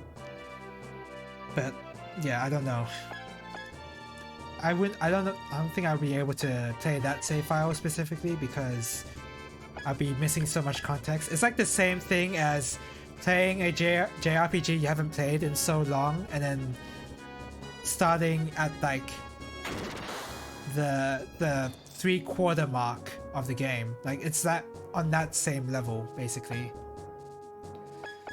So if I were to play Enemy Within again, I basically have to start over.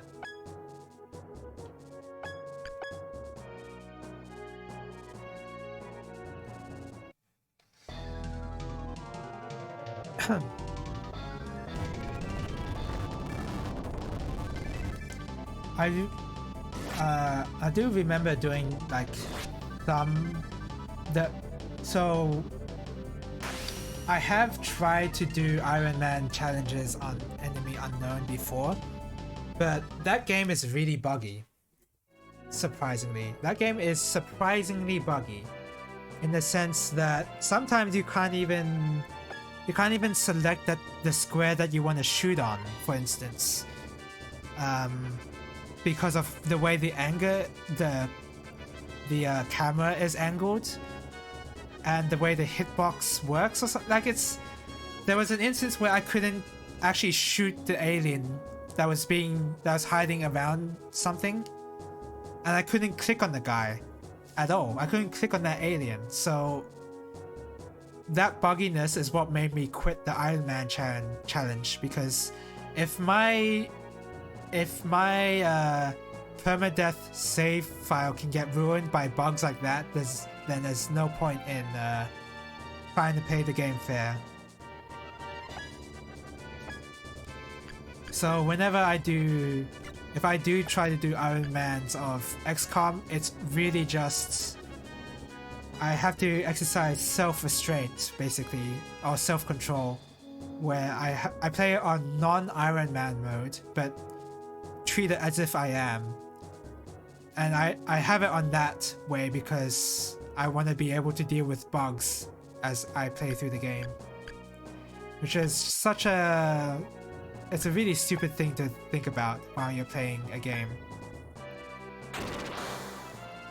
Normally I like looking at bugs, but whenever you're playing an Iron Man playthrough, you don't like looking at bugs. If you look at bugs in that kind of playthrough, you don't like it. That is not how I would want to experience the game.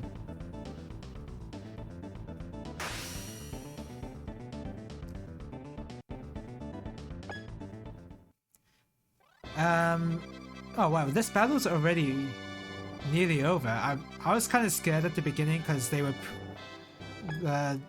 the enemy units did a lot of damage to my own units, but it seems like I'm okay.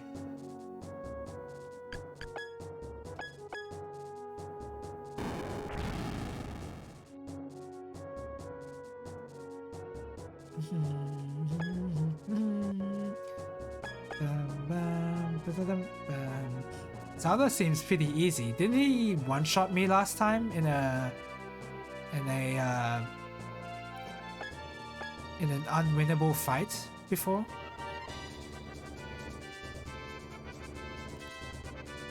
A little bit of jank is fun, but game-breaking bugs are definitely frustrating. Yeah, which I guess that's exactly why the Bethesda games are so beloved, despite how much of a buggy mess they usually are. Because the bugs are usually, they're janky, but they're not necessarily game-breaking, and they're really funny to look at. Whereas in XCOM, you do not want to see bugs like that, because that actually harms the experience overall. It really depends on what kind of game you're making. If it's Cyberpunk 2077, then the bugs are welcome. I want all the bugs.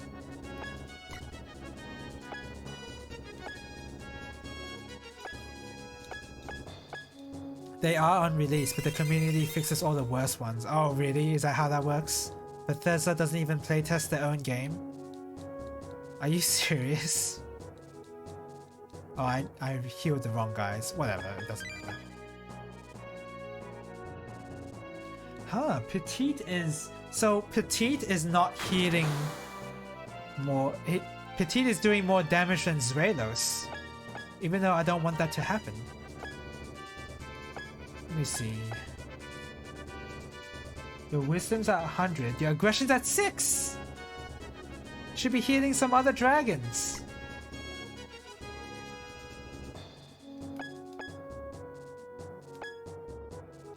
I'll set this on calm because I want to make sure that's the correct setting for the next fight.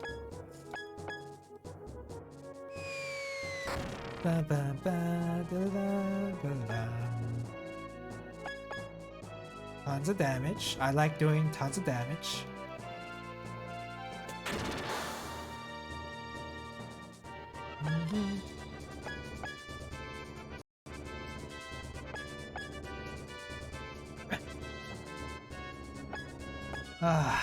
I am feeling... My voice is getting a little tired, so I want to take a break after this fight. Because I'll fight him. Oh, I've seen more than I have played these old PC games. I've seen my brother play them a lot, such as I've surprisingly never seen him play XCOM. Even though I feel like it would be up his alley, but I've seen him play Jagged Alliance before. And Commando, I believe.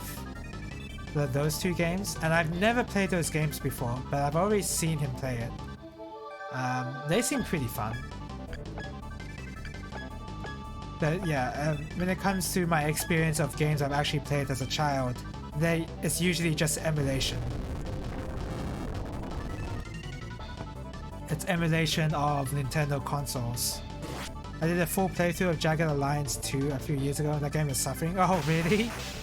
I've heard those games were good though.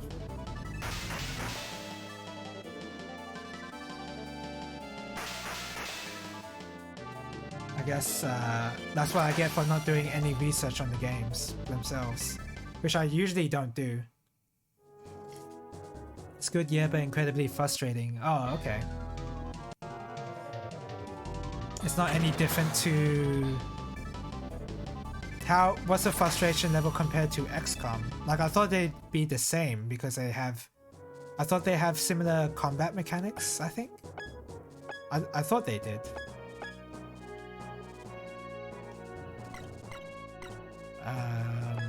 I'm gonna do a really bad move, and that's to attack the boss with my weak light armor group. It's probably not that bad, but yeah, it's not definitely not gonna be that bad.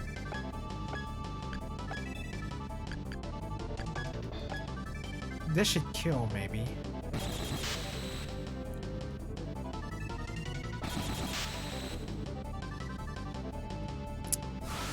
Little devil, you better do something. So, oh, yeah, he's dead. So fierce, the power of the divine dragons. I don't know if that was divine dragons, anything. I killed you with a little devil in my party. Those guys don't seem like they're good. I've tried to use them a lot, but no dice. They're really not great. Because even though their dance ability goes off, they're still not that great. The effects of dancing are really bad, basically.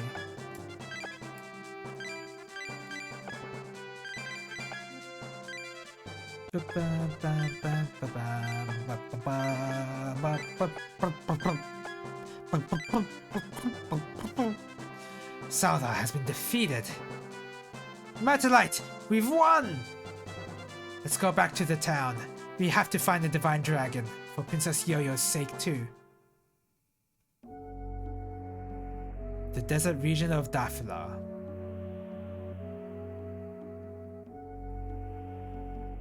I would like to visit some of these towns, like on my own, but it seems like it's only mission-based. Or chapter-based, I should say. Very low accuracy values with a lot of annoying hazards and environment penalties, and you have to manage and defend a lot of cities. Oh, sounds very complex. Yeah, okay. Oh, this song sounds nice. I'm sure that Princess Yo-Yo will feel a lot better once she's heard that we were able to crush Souther's troops. We have defeated General Papillarius as well, but such is the nature of war indeed. Bew, I'll leave it to you to find out any further information about the Divine Dragons. Now, let us return to the Defiant. I have noticed I haven't saved yet. I'm gonna save state here in case something goes wrong. I'm not save stating to like cheat, it's save stating to make sure nothing goes wrong. Oh, excuse me. Hey you, happen to have any sex appeal there? What? I've got it going on. Is that so? You don't look like you do though. Damn! What? This random guy just walked up to me and say I have no sex appeal? So that's how it is then, huh? I wonder if Princess Yo-Yo will be okay. I think it'd be better for her if we were at her side rather than Matterlight. Nah, I think she's fine. I haven't really heard I haven't really heard any interesting rumors about Dafila. None of the soldiers in the rebel army are from Dafila after all. The desert makes me hungry for dessert, but that's not surprising, is it? Yeah. What if I say not lately? But even you can become the sort of man who's got sex appeal in just one night? We're recruiting people to join the Freedom and Revolution Party. The password to enter is, I'm gonna have sex appeal, starting today. Oh, alright. 10 urchin grubs got stuck on your hand. Oh, interesting message to say that I've got 10 urchin grubs. Yeah, a lot of these old Squaresoft JRPGs on SNES, especially the JP Oni release ones, tend to have these very suggestive text in them, or very suggestive dialogue in them. I remember in I always bring it up in Tales of Fantasia, one of the characters has a wet dream of the main character, which is very interesting to read when you're like a prepubescent child. There you go. I know how to say words. It's become popular in the Dafila royal family to imitate King Kana.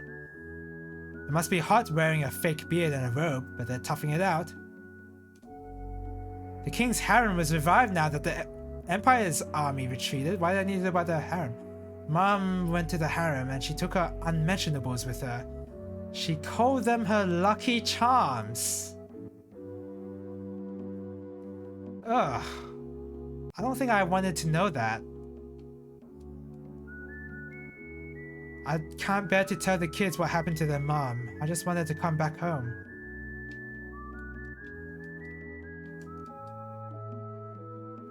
I remember the thermal bath in Fantasia, for example, when Arch starts measuring Mint's breasts. Oh, is that something that happens? I don't think I've ever finished Fantasia, but I do. Do I remember something like that? Maybe I remember that in like Symphonia.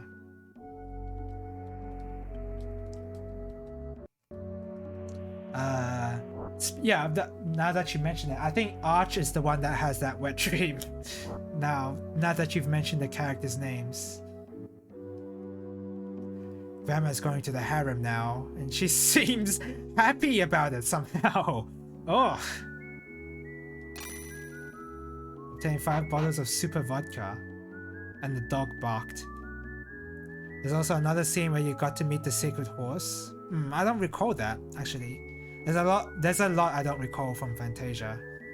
I don't want to hear any more out of you, Grandpa.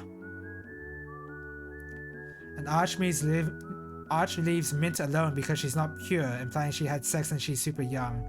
Oh, what? As if that was actually dialogue in the game. If I read that now, I feel like that would be, oh, that has to be a localization thing, but no, it really is part of the game, I guess. Oh, Master, we can talk to dogs? Oh, Master, you're in danger. Your family might totally break down.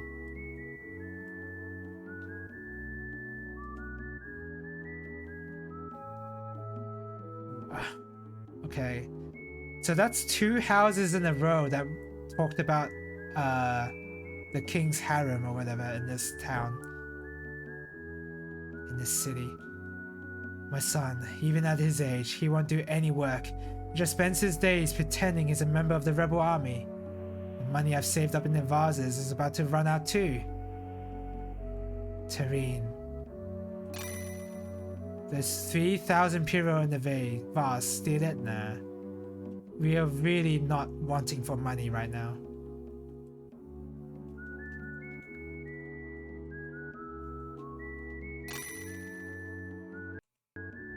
Nah. Is this your son? How come he's not saying anything else? I wouldn't mind if he joined my party. If he's good, at least. Oh. That's an RPG Maker mistake. There's a problem with the layering here. Look at this. Look at this part, right? You can see how in its tile, there's no gray border around. There's no gray box behind it, basically. Like it's properly layered on the background tile set. But this one right here is not layered properly for some reason. Like, why is this the exception? That's an RPG Maker mistake. And same with this too, actually, because you can see the gray box behind this sprite as well. I remember making this mistake a lot when I was playing around with RPG Maker as a child. Oh boy, it's gonna be another hot night. Would you like to read the Rebel Army news? It's 100 Piro. View, commander of the War of the Dragons, is set to marry Princess Yo-Yo. Huh? I guess that's a gossip newspaper. Since the dawn of time, the various cultures of this land have sought throughout the span of our long history to cultivate a... The lecture continues. And yet you know nothing of our venerable traditions? Have you no manners? Someone like you must not be allowed to enter. Wow, rude. Oh, no, I'm doing the work of 3 people over here. Okay, that's it. I lost something that was precious to me. I won't ever find it, no matter how hard I try. You wouldn't understand. You still got a long way to go, huh? Hello there, lady of the desert. I am Don Juan, the real class act with a heart so pure. I'm here to bury your tears in the sand. Like I always say, it's a topsy-turvy world out there. You never know what you had until it's gone. As topsy-turvy as things are, I don't really know what I might be missing either. But this I know is true. Your heart is parched, my dear. Oh, much like the sands of the desert. Oh man, I can't stop burping now. But look beyond that mirage and you'll find a true oasis. An oasis named Don Juan. I, Don Juan, am the leader of the rebel army, and I'd like to escort you home. So, where might I ask do you live? Oh no, are you a member of some sort of expedition team perhaps? Oh, I guess that's it.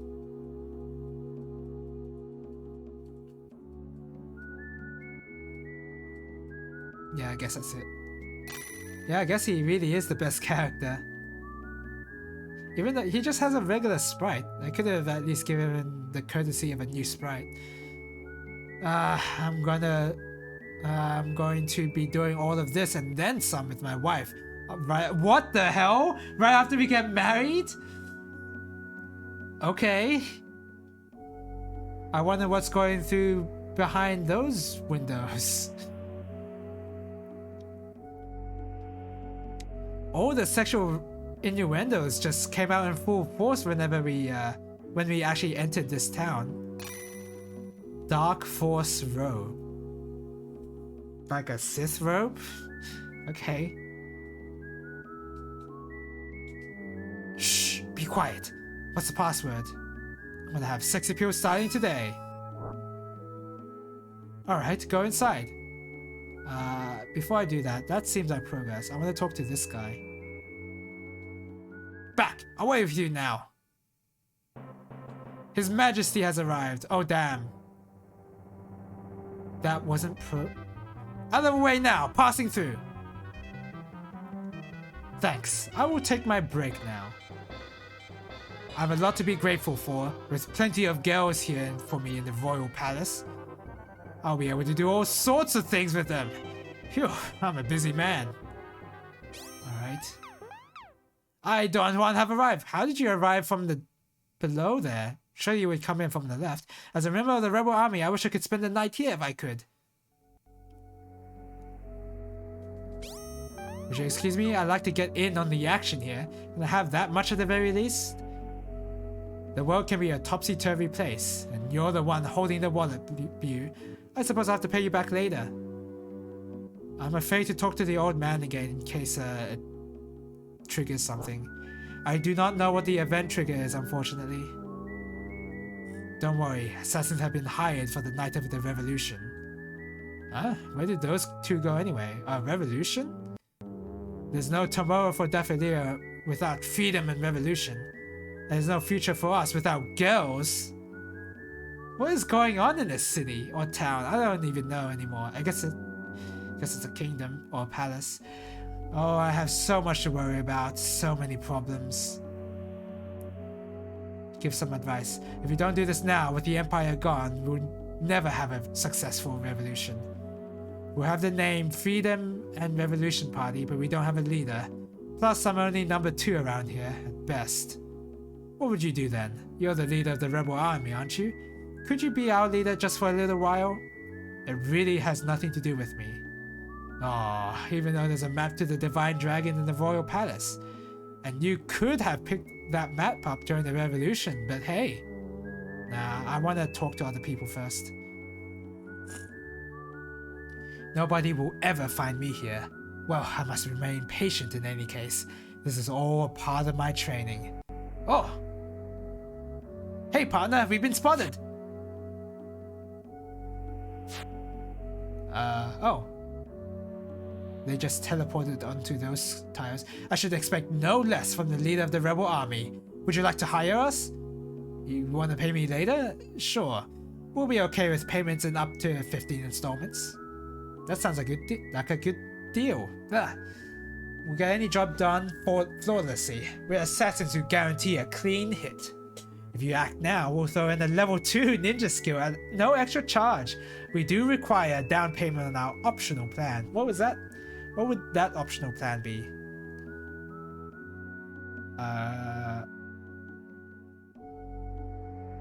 Yeah, I'll just... For our optional plan, please make your choice from the oh wait, I'm actually choosing? What the hell is this? Assassinate Matalites. We appreciate your contract with us. Holy crap! Is he gonna be okay? Mom, I found work. Now I should be able to send you a little bit of money. Oh crap. Should I have done that? Okay, I guess. A complex book, a political essay, a genius notes, and a raunchy book. Most especially a raunchy book. Solidarity among the masses is crucial if you want to have a successful revolution.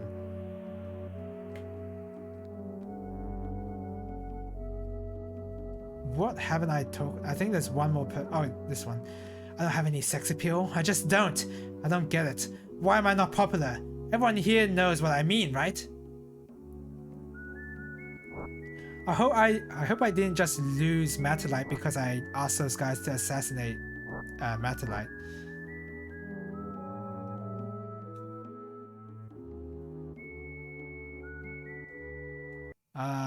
Okay. Well, rip Matterlight. He wasn't even that good of a party member, let's be honest.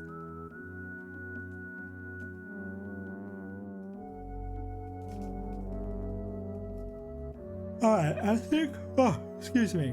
Okay, leave it to me. Is that so? Well, great. I knew it was worth the effort of... worth the effort of to try this. I can't talk anymore. I really need that break at some point. Is that so? Well, great. I knew it was worth that effort to try scouting you. You look like the type who doesn't have much sex appeal, but you should be fine. There's something cool about being a revolutionary, isn't there? And when we're a part of a revolution at the dawn of a new age, I'm sure the girls will find us irresistible. Though they're staging a revolution because they want to be popular with girls. I'm sure that's exactly the same reason why the French Revolution started as well. Come again when you're ready for freedom, sex appeal, and victory. Our plan begins tonight. Yes, tonight is the night of rebirth. There's one more character I didn't speak to yet. Which is the guy guarding the place. Have I been in this house yet? No, I haven't. Oh, I can't let you go inside, but I can still have a chat with you out here at least. Right, well, good job liberating Daffila. Oh, this is really nothing special, but here's a reward to celebrate it. Nothing special turned out to be 10 longswords. Okay. That's not too bad, actually. I can feed those to the dragons. Okay, I guess he just has the same dialogue.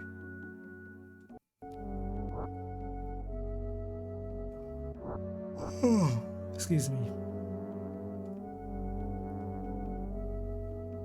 Wait until nightfall. I still haven't been able to save yet.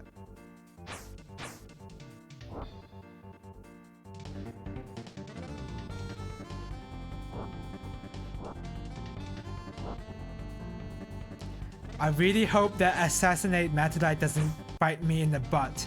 Oh my god. Oh, I hope nothing bad comes out of it. Because I am gonna be mad if it does. What am I doing? Okay. Your orders are to seize the king in the plaza. The pressure on you will be huge.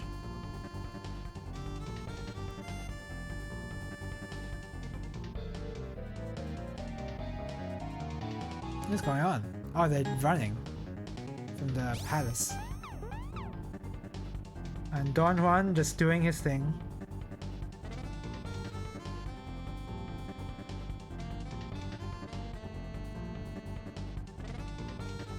Seize the king. I'll leave it to you. It's your responsibility now. What? Wait, do I have to press A at the right time? No way. Oh my god, it was. That's actually... That's a pretty clever small minigame there. We members of the Freedom and Revolution Party will build the foundation for tomorrow.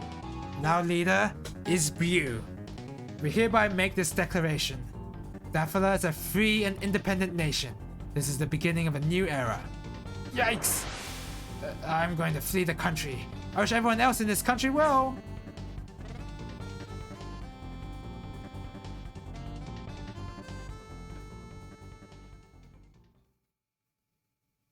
The nights in the desert seem to last longer than anywhere else, like a howl that goes on forever. Rush has become a man? Oh, I see.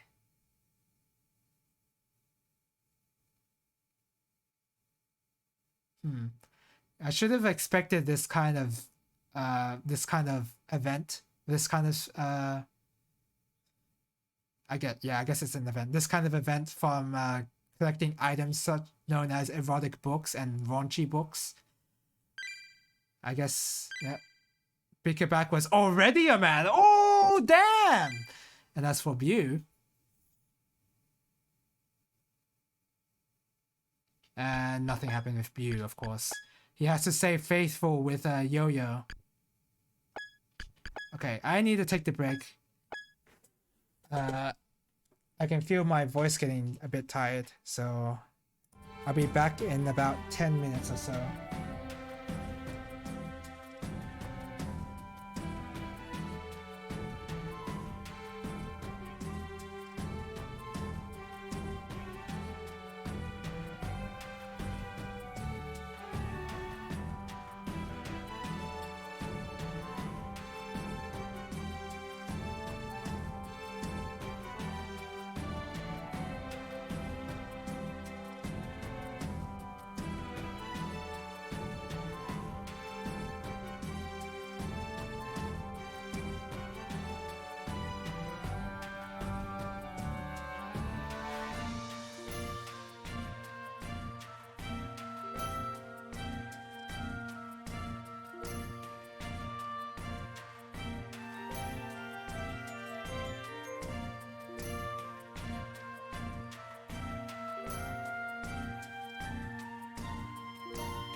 I want to listen to this music though. I like Zero Ranger.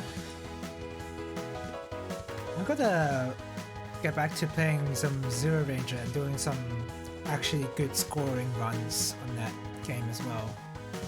But at the moment, my focus is just CCing as many shmups as possible and hopefully be on the level where I can marathon a few.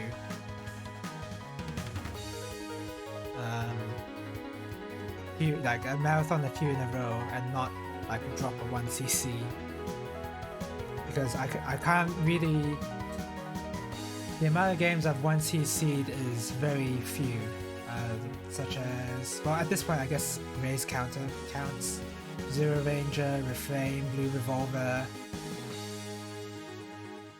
I guess that's it.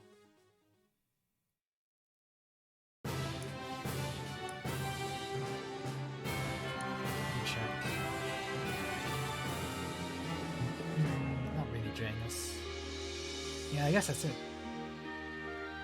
Yeah, I want to be able to get a couple of shmups under my belt, so to speak, so that I'll be able to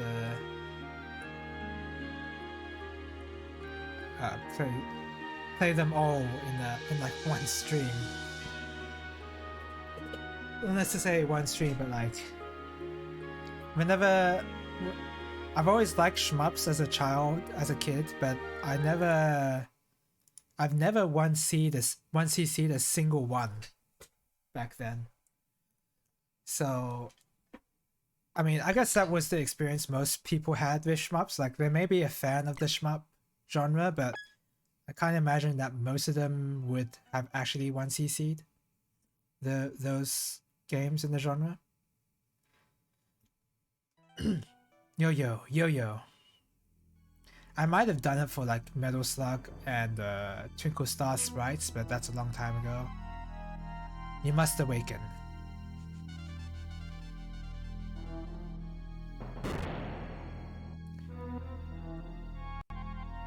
Yo-Yo, you must become a Dragonite. You must awaken.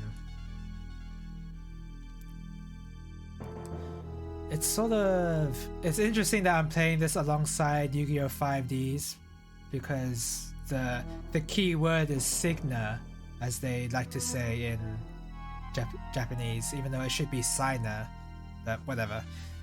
The time is drawing near. I am your Mangunda. Great butchering, one of the divine dragons. I am waiting for you in the desert shrine. I almost said dessert. I will tell you everything now. We, the divine dragons, need you. Come now, open the door that leads to us.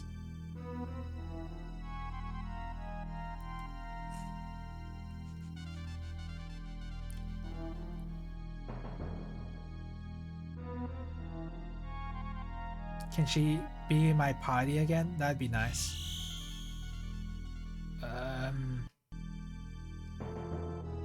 Everyone, are you okay, princess? Your Mangunda, one of the divine dragons, is calling for me. I must go to it. You don't have to push yourself so hard. We can handle this fight on our own too. I have to go. Your Mangunda, the divine dragon, I'm gonna butcher that name every time that's on screen. It's trying to tell me something now. That's right, Princess Yo-Yo. I have some good news for you. We managed to defeat Saldar. We'll be able to start rebuilding Kana soon. We defeated General Papaleos too. It can be a cruel place indeed. Princess Yo-Yo, I'm glad to see that you're well, even though you're facing towards a wall.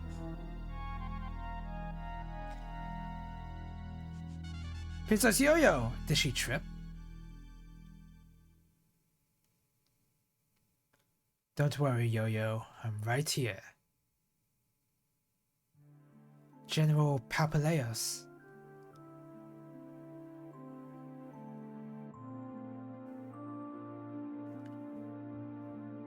Sorry, excuse me. Sorry. Okay. Yo-Yo, I've been defeated. Your friends in the rebel army have grown quite strong, haven't they? Bu, Matalite, Taicho. Yo-Yo, there's nothing I can do. I'm not even fit to stand beside you. Who would you choose now, Yo-Yo? A new era. If that is what's coming, then I would go to you.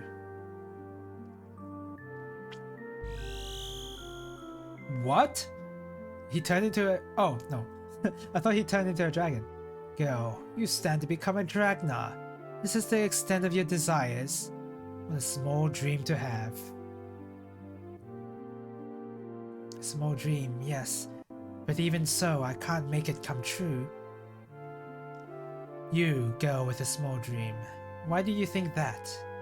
Without powers at your disposal, this whole world would belong to you. You would have everything you could possibly desire. Even if the world belonged to me, there are still some things that I wouldn't be able to change. I couldn't change how the people who are far away from me might feel, for instance. A person's heart is surely beyond my control. Do not despair, girl. You know what is in our hearts, the hearts of the divine dragons. We are under your control. You have done far greater than the other, who was able to understand the hearts of the divine dragons. Yes, the other, Emperor Souther. Right now he is... I feel his life force ever so faintly. The man of your dreams is fine as well. There is no need to worry, but that cannot be what you wish to know. Garuda, if you really can grant any wish, then there is one thing I would like. I want the courage to have faith.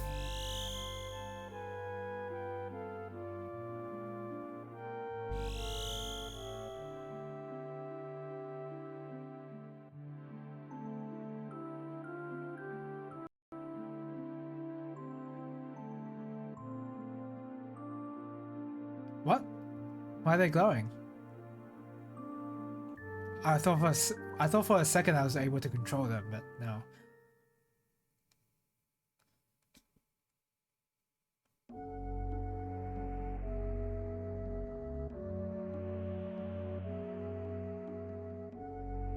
What? Did they just teleport? What happened? The houses in Dafala are made of stone. I've started saving some money. Maybe now is the time, yeah? I had trouble sleeping yesterday. I'm not sure why, but my heart was pounding. I don't know how to put it exactly, but it feels like we're doing something big. This nation is changing. Maybe the whole world is changing too.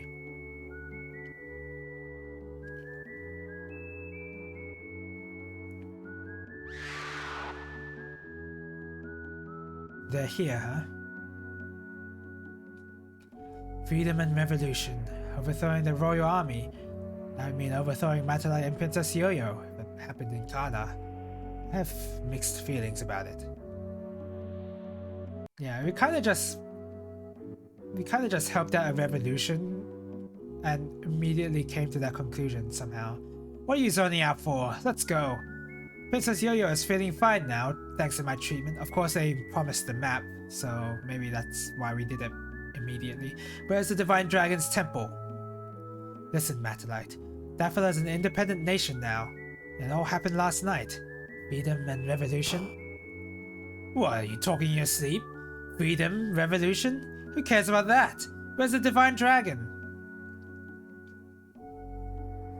Divine Dragon is in the shrine at the far edge of the desert. Did you hear that, Taicho? Chart that course to fly straight there, please. Did you just hit the dragon? I'm glad I harried those assassins then.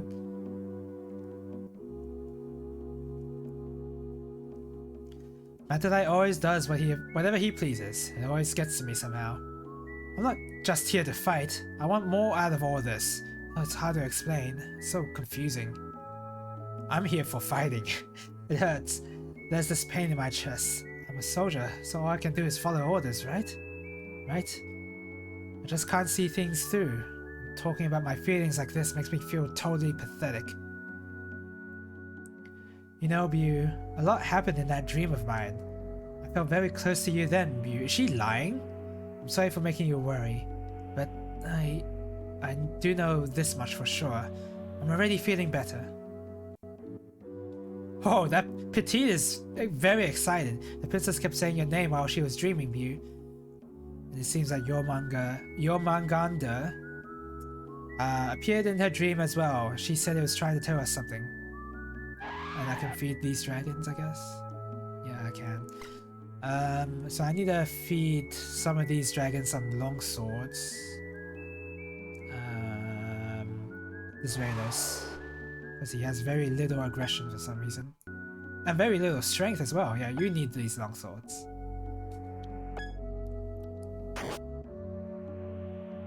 Look at that strength and aggression go up. That's what I want to see. Is there any way I can increase aggression even more? Probably, I don't see a way. Does this do it? Okay, it does, but it doesn't increase it by a lot. Okay.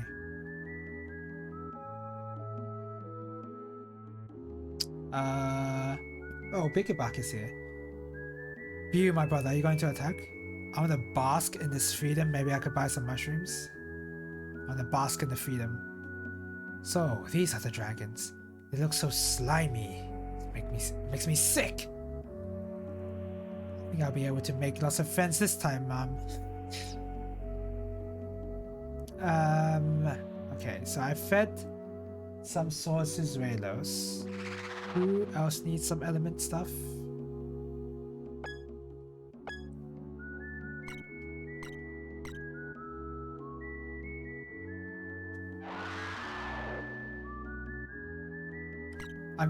I think there was one dragon here that needed to be increasing ice. Like ice was the only stat they needed to increase. Oh, this guy, yeah.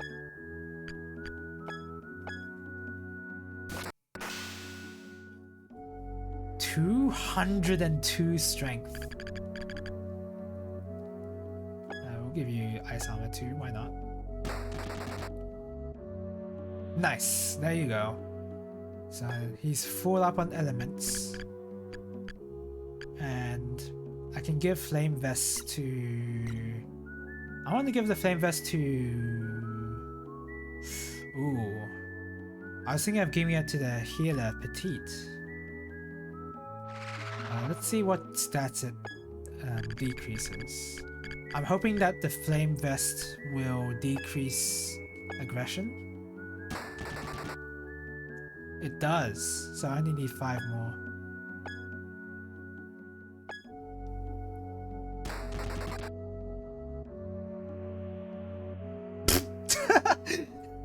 That was a lot less impressive than I was expecting. Alright, whatever.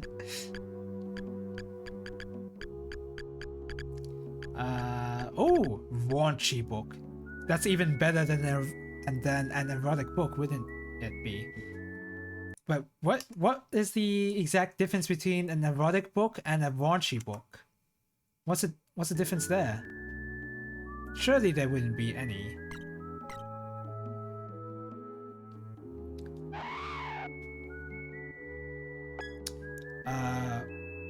I am gonna feed the raunchy book to Charizard because he deserves it. He deserves a reward. Oh yeah, I have Urchin Grub, but I don't know what... No, I don't... Okay, yeah, here we go. Raunchy book. I remember that these erotic books give a lot of strength. Yeah. Decrease that wisdom by a lot. As it probably should.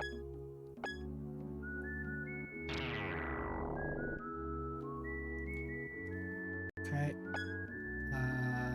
I don't want to feed him a political essay.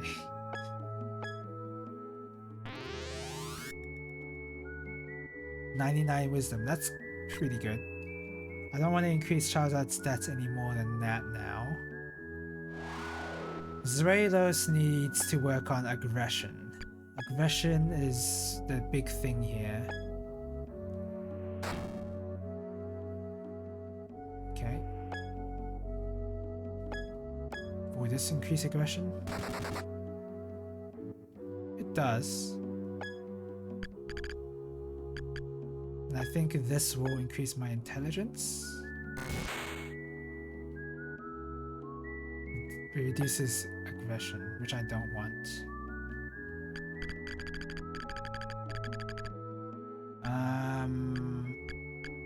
What does the Diary of Poems give? It's kind of annoying that the website I'm looking at has different text for these items.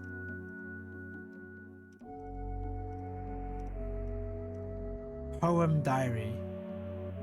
Plus 15 mind.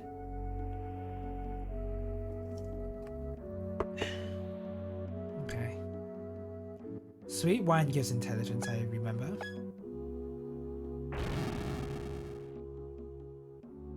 Yep.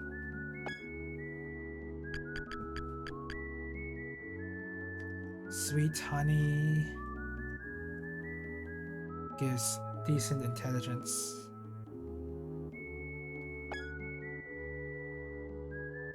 Let's give him like 3 of these. Yeah, that's a lot. How about super vodka? What does this give? Oh, max aggression. Okay, that's what I want. Nice. Okay, so how about what's our drugs amount? So 77. I don't need that much. Give him like 40 HP more.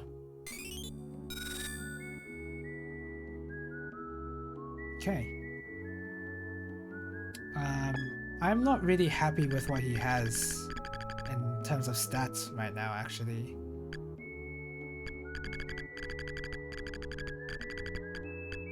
I don't really like it. I want to increase his vitality. What was that jumping up he did? Was that anything special or no? It probably wasn't anything that special. Nah, yeah, it was just a generic animation.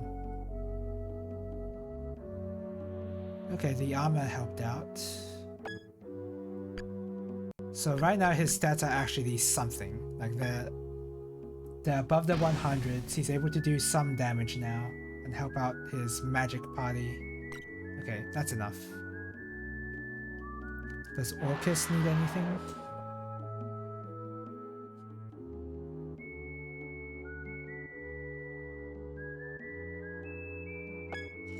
I'll give him the sweet honey. All 3. Okay. And bitter wine, I think, will decrease affection. It reduces intelligence by a lot. I don't want that. Bitter memory is high in vitality. Yeah. We may as well. Orcus isn't on the magic damage dealing party, so it's fine he doesn't... Oh, that increases stats. Okay, that's a bit weird. How about bitter wine?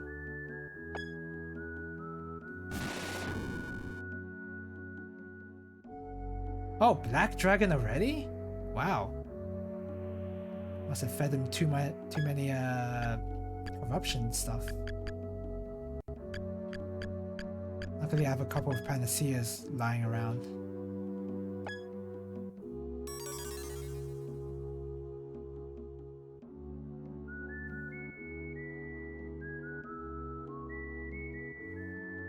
Okay, so that's Orcus, who has a very low amount of HP, I just noticed, so I might have to fix that.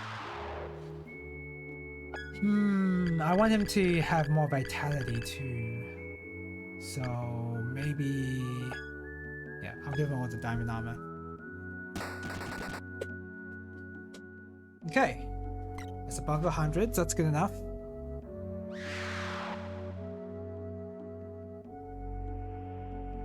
This guy's stats are pretty bad.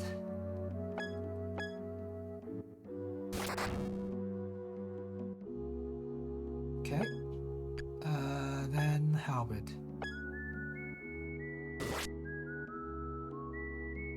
Alright, now they're a lot better. I think I'm okay with that for now. Oh wait, his vitality is so low. I need to start thinking about the tankiness of these dragons.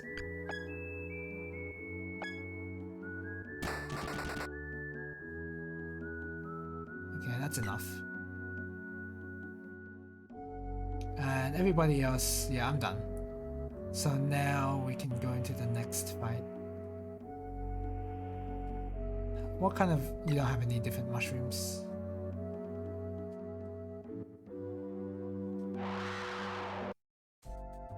Alright, so...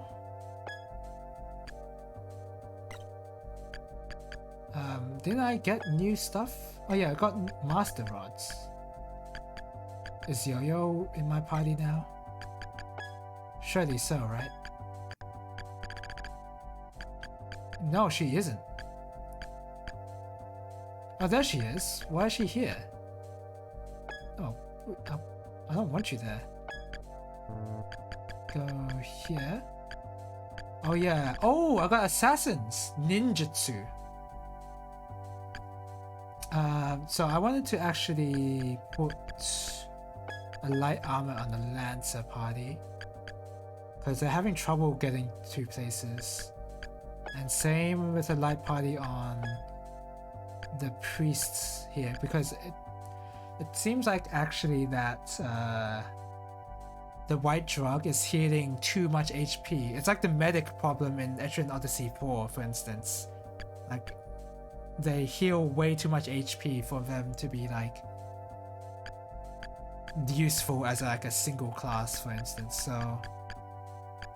I think that's what's going on here, and I'll keep the assassins here.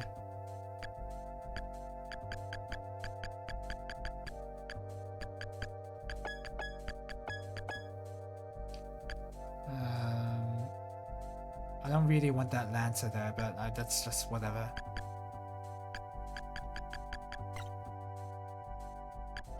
I could put the light armor on the magic, on the wizards, but they don't really deal with that much damage, I've noticed, so...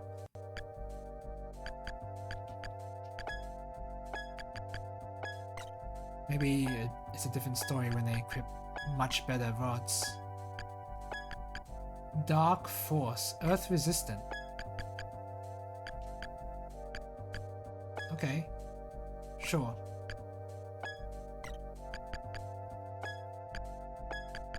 Mark Vest.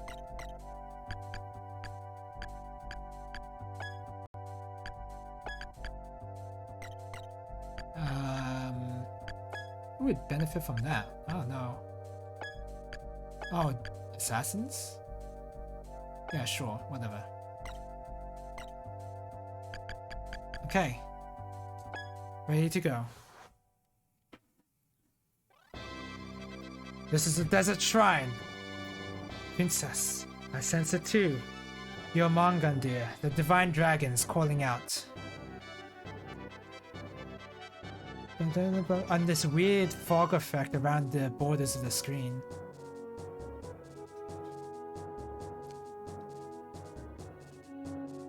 Alright, here we go. Time for more combat. I think I feel like I've ran out of topics to talk about. I basically unleashed all of them in the first fight. I don't know what else there is to talk about. Oh, look at that. Massive increase in the movement range just by adding a single light armor unit. Totally worth it.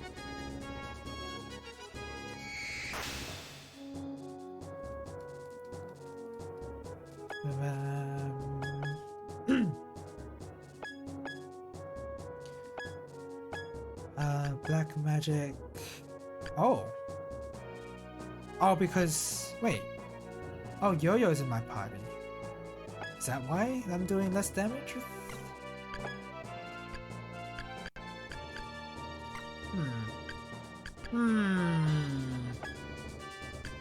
Okay, well, whatever. Just do Flame Gaze.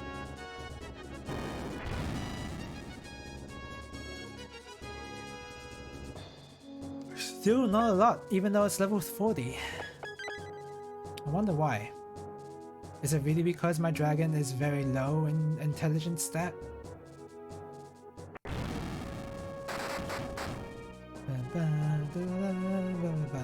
That's decent damage, I guess. Not a lot. Oh, what can you do? Oh, because you don't have a light armor in your party, you can't do much at all. Ninjutsu. Burn, Blizzard, Raiden, Assassinate, Landmine, Deceives. Okay. Okay, and then you have basic healing stuff. It's not horrible. It's not a horrible moveset.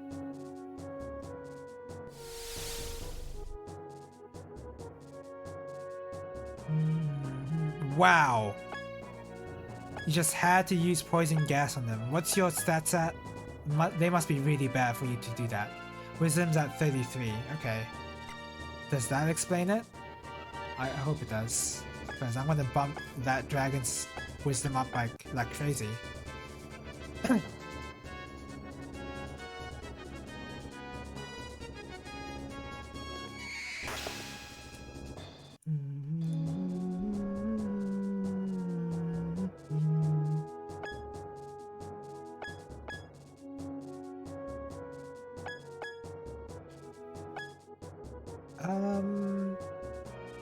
I guess I can do whatever element sword skill I want now, right? What does... Oh, absorption hit as in life drain. Right, okay, I got it. Oh, I don't need that.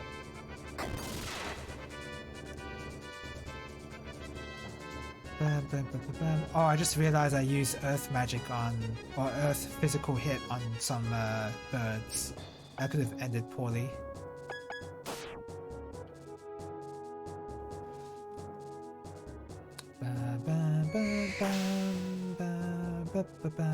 Look at that. That's what I wanted you to do, the Carabia. That's all you had to do. Starfall. Ooh. I kind of want to do that. Should I? Nah. He's not going to do much with 2 HP. So I'll just move you up a little. Nice.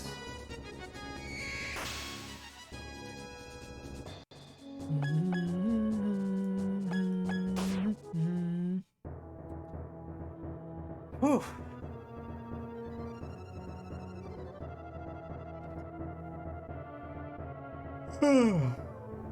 Excuse me. I can't wait until I get to play Front Mission after this, because that's going to be the next game I'm playing after this. I'm not going to wait for the remake. It's going to take too long for me to get around to that. And then I'll move on.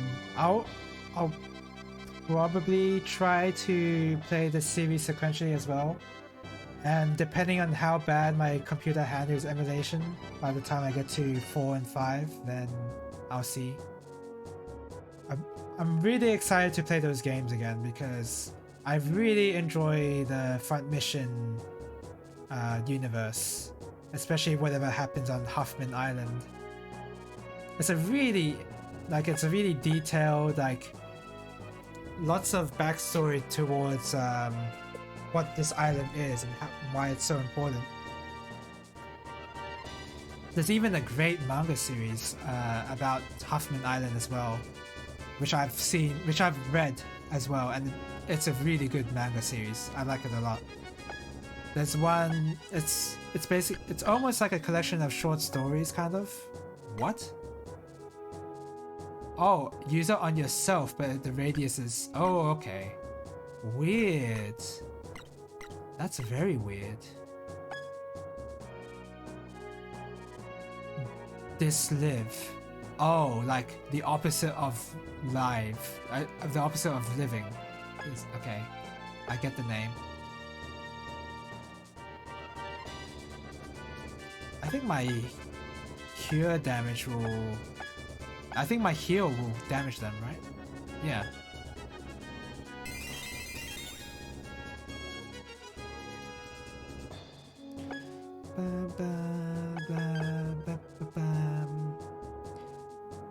Yeah, so the Fun Mission manga is, I highly recommend it. It's almost like a collection of short stories of of people and their lives on Huffman Island, whether they're a soldier for the OCU or I don't know if there's a USN side to the story. I think there is. But it's not really about those countries, or it's not really about them. It's more to do with personal stories in Huffman Island. The one with the shepherd, that has a dedicated long page. That's like a much longer arc compared to the other short stories, and it's a really good arc in the manga. Unfortunately, the only problem is that the manga is short, so there's not much to read. But what you read is pretty good.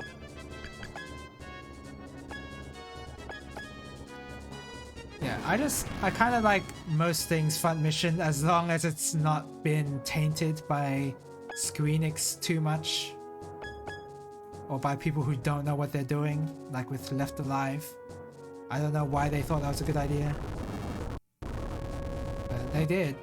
And they paid for it. I hope they paid for it. No, you know what? They did.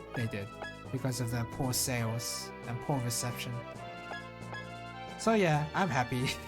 I'm happy that game did as poorly as it did, even though I don't wish that on most games.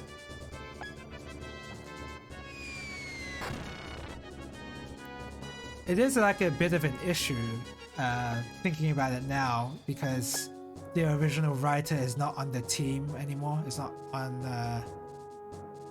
not with Square. So it is.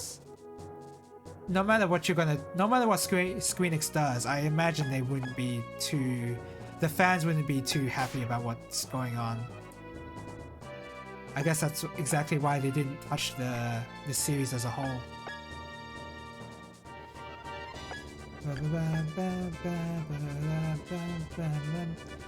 Because not only would they not be able to make not be able to make a good game, but fans would be mad regardless that they didn't get the original writer or whatever.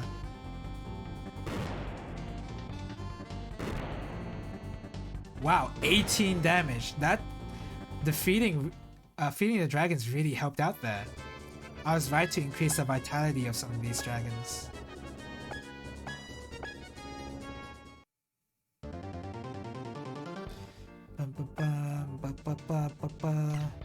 Does your ninjutsu hit everybody? It does! Let's try it out. Does this hit? Wow, it hits everybody as well. Really good. I want to save your white magic actually.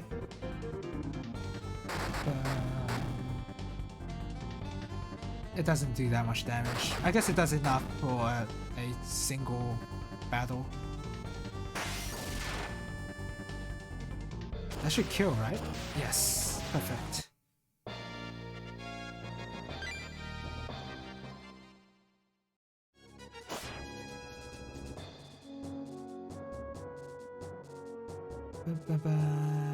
And you... Can you hit this guy? Yes.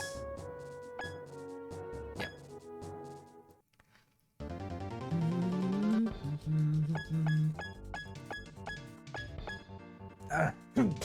It is sort of strange how many of these square tile-based strategy RPGs I've played over streaming. I haven't... At the beginning, I wasn't really meaning to do that. But I've played so many of them as I started streaming. It's kind of nuts. Ugh.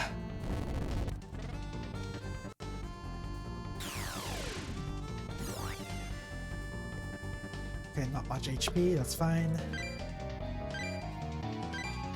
At this point, you probably will see me play Devil Survivor at some point. Yeah, that's not gonna happen soon. Devil Survivor is a strange SMT game because it's sort of Persona-like in a way, where time is the important, like how you spend your time is sort of important as well. But it is still it's the flavor of the story is still mostly like mainline SMT kinda. I don't know how to describe it, but it feels like it's like a better cross of the two franchises than any actual cross that they tried to attempt. The actual time that they did attempt it would be SMT4 Apocalypse, I believe. Yeah, because I remember that game was almost like the characters definitely took on more Persona-like traits. Like one of the in order to power up in that game is like you can become friends with people, kind of. There's kind of a mechanic like that. Yeah, I'm gonna go all out. It wasn't completely like a Persona game, it was still mostly SMT though. But with SMT4 Apocalypse, it was very notably... I don't know, it wasn't written as tightly and as strongly as the original SMT4. Because they kept mentioning the power of friendship by the end, and I was very confused. Because they thought, for some reason, whenever I fight the demons and they point out the power, you're relying on the power of friendship, you weakling, and I'm like, no, I kind of just don't want to kill these guys. There's no power of friendship happening here. I'm still killing you with my own demons. There's nothing going on like that, but they still say that out loud, and I'm like, something weird is going on. I guess that reason is exactly why people don't like Apocalypse that much in terms of the story, because of that weird writing part. It's a very strange decision they made.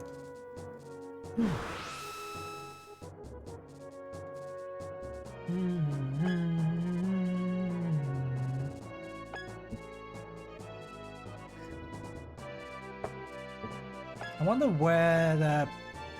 wonder what is the progenitor of the power of friendship trope that you see a lot in some shows.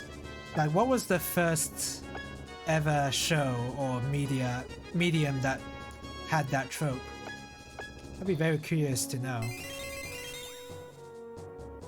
Is there even a way of knowing at this point? There's no way, right? Like, that trope is just so common nowadays, it's just impossible to try to find out what is the first one ever.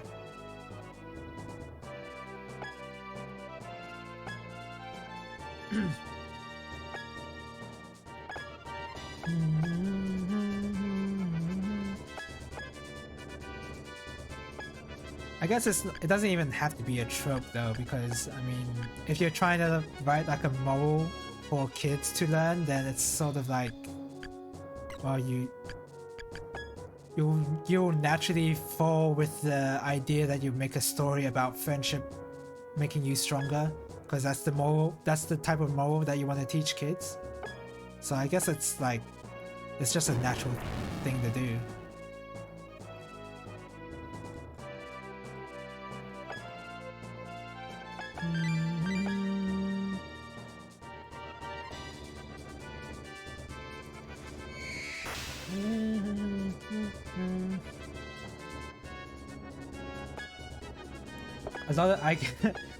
I'm sort of when it comes to SMT, I sort of have the same opinion. Not really, like somewhat jokingly, but like I do like the SMT games more than the Persona games because it does allow you to kill your friends. Yeah, Like, it's not entirely the reason why I like SMT, but like, I have to admit it's part of the reason.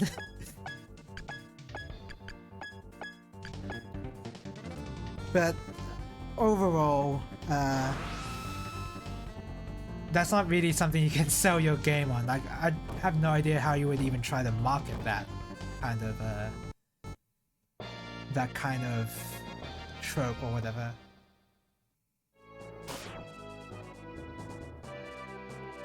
Without it being too spoilery, I think. I don't know. Ugh. I am feeling a lot more tired than I thought I'd be. Have I yawned in the...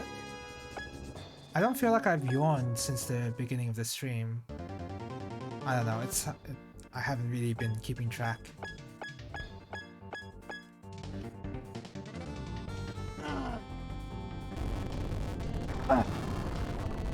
Oh! Yeah, I've really just been playing Gundam Evolution. There's not many other games I've been playing. FF14 as well. Haven't been playing that many games, and the only shmup I've been practicing is Ikaruga. Do I have to say this again? It doesn't feel like I'm having much fun when I'm practicing that game. Then again, whatever game you do practice isn't going to feel that much fun anyway. But with Ikaruga, I don't know, I'm feeling it especially. Especially with that game, I'm feeling it. I don't know why. I'm sure if I tried to like... It's probably due to the way I'm focusing on the game. I'm sure it's because I'm putting more attention on how much I'm not enjoying practicing. That would be why.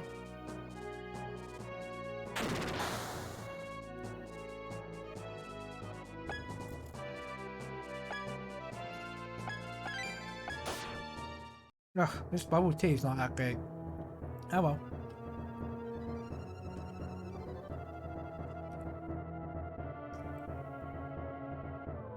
Oh, those Hippocra pearls they are not solid. Oh my... Oh! Holy crap, okay. All of a sudden that guy just did nearly... It was nearly 100%.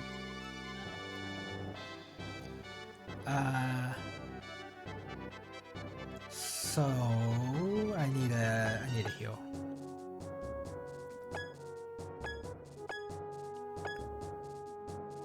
I really want to get around to practicing Battle Garega, but if I feel like my skills, my chance of 1cc'ing Ikaruga will go down less if I try to practice Battle Garega at the same time. And also, I don't have that much time to practice both shmups, so I really do have to like set my mind to practicing just Ikaruga.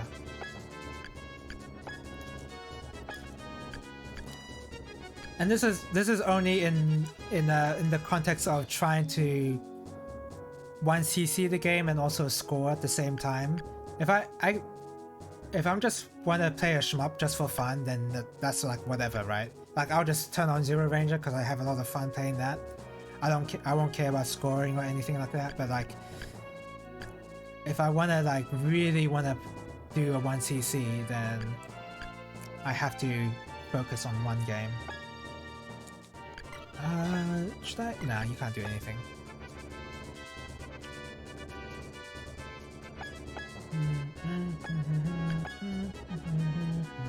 Can you climb on the wall? No, you can't.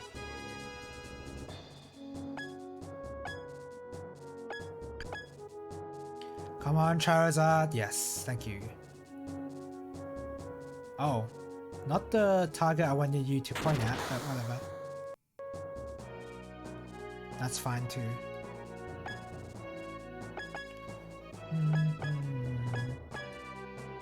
I'm gonna put the Lancer out in front. One of the units may die, which would suck, but I do have revivals ready, so it's fine.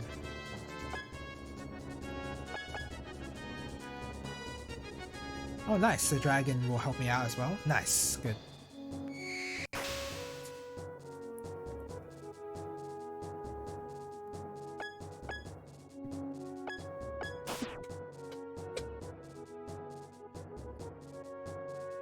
It is kind of strange how when I'm researching these old shmup companies, they're a lot more closely related to each other than I thought they'd be. Such as, I mean, Compile is the main example of that kind of thing. Like, I didn't know that they made all these different types of games before. Until now.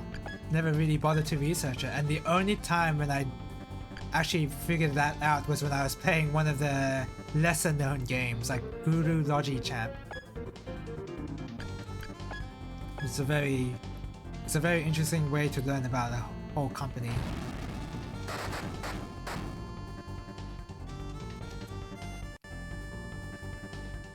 And also, for instance, I remember playing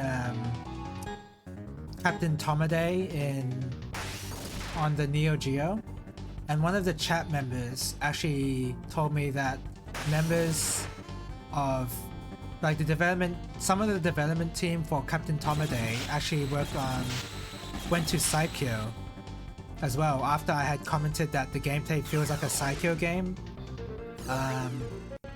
And yeah, it's kind of strange how everything is so interconnected, at least in the shmup verse.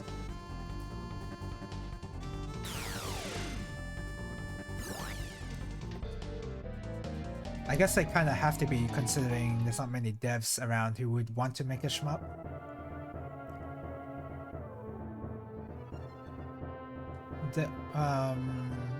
What is the latest large company shmup right now? Oh my god!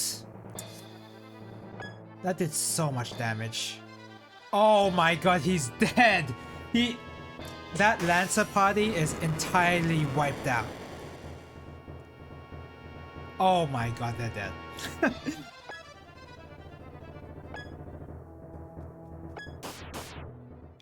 Whoops. Damn. That's what I get for overextending them.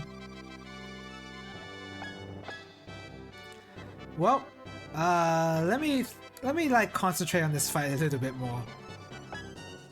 So that guy's nearly dead. I kind of want them to come over here more. I have to focus on the Royal Chimera. So I'll group up here.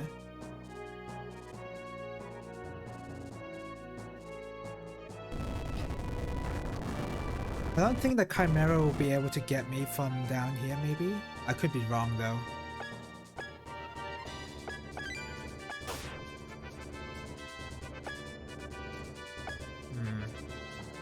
That Chimera is very scary at the moment. I don't want Bew to die. I wonder if the game will end if he dies. I hope not. Yeah, I'm gonna camp out here for now. Can I cast Revive on a dead enemy squadron? Is that possible? I don't think so. That doesn't seem possible. I'll keep the white mage away for now in case they get wrecked. End the turn. End the turn.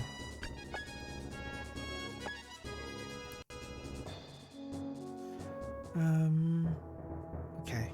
I just want to draw them closer to me. Okay, they're closer now.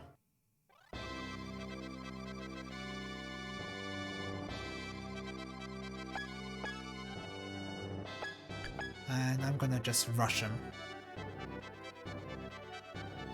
I kinda have to unleash all my abilities on this Chimera, because he's serious. If he casts Inferno on me, I'm dead. I'm basically dead. Oh man, man, I was hoping Bew would be able to reach. Oh.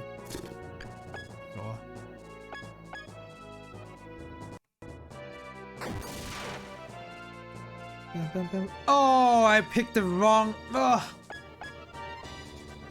Damn it. That's my fault for not paying any attention. Is he gonna absorb that as well? Oh, I guess not. Oh, nice dodge.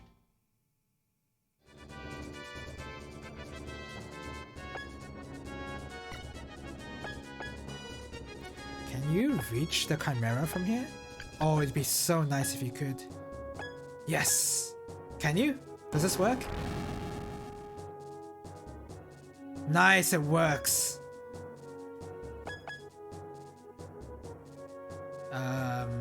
And the dragon can't get over there. Oh man, if I group everyone there, everyone's gonna die. Yeah, just move a bit further in.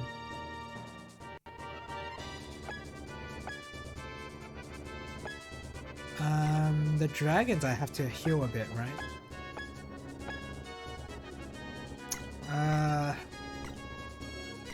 Okay, just end your turn.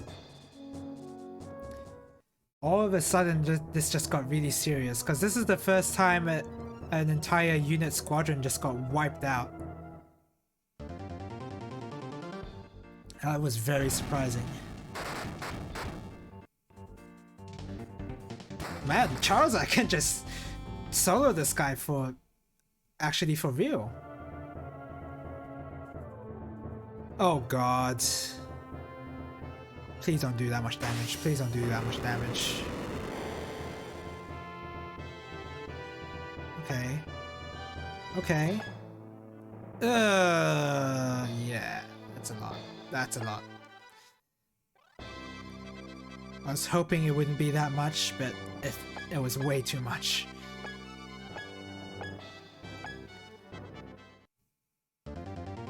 I am hanging around at its best range after all, so I'm not surprised that it is getting me there, but man.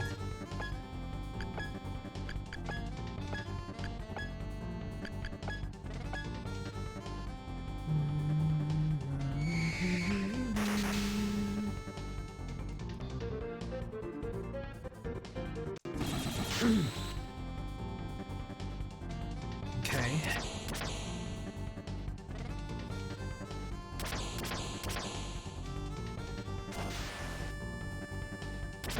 Oh, my nose.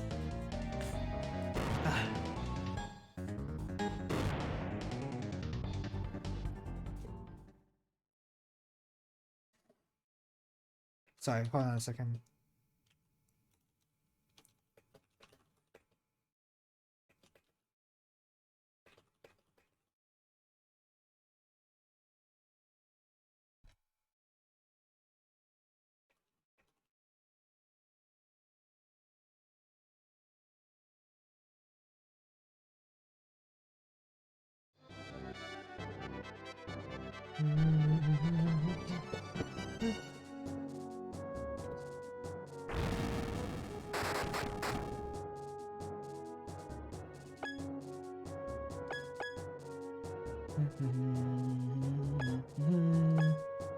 Oh, he targeted that guy. Okay. I'm gonna rush. Oh wait, you're low on HP, so I need to do this.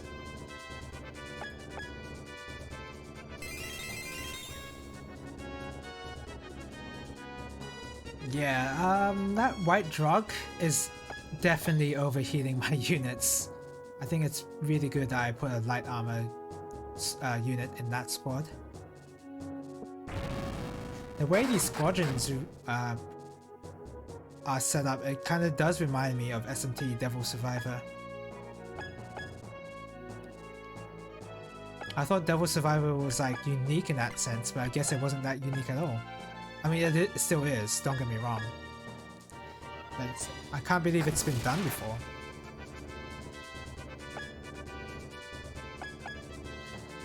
I guess when you get to the DS era, what kind of genre hasn't been done before at this point? There's no way, right? There's no way you're gonna have a new genre gameplay type at all these days. I guess no, I guess you can. What would be the most? I mean, walking simulators became popular because of Journey. Journey was apparently a really good walking simulator type game that I've never played.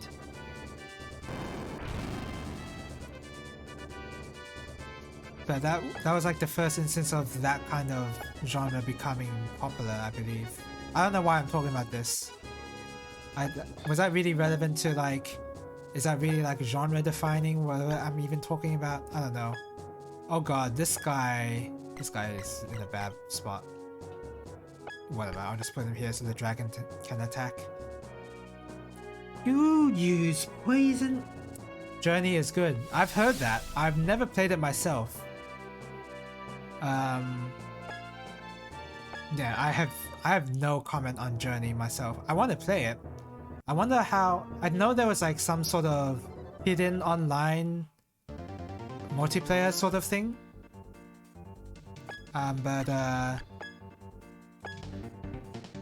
oh, I'm gonna use all my smashes. But that's all I really know about it.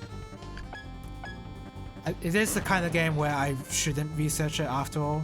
It seems like that kind of game. And I definitely don't mind playing those games at all because I love Outer Wilds.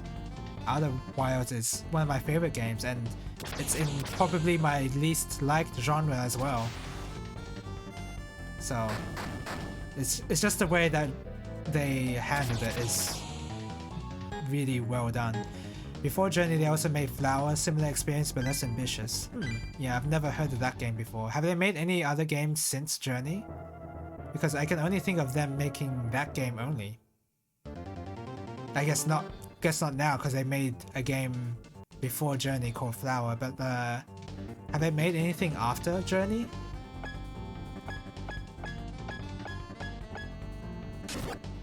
Nice, dead.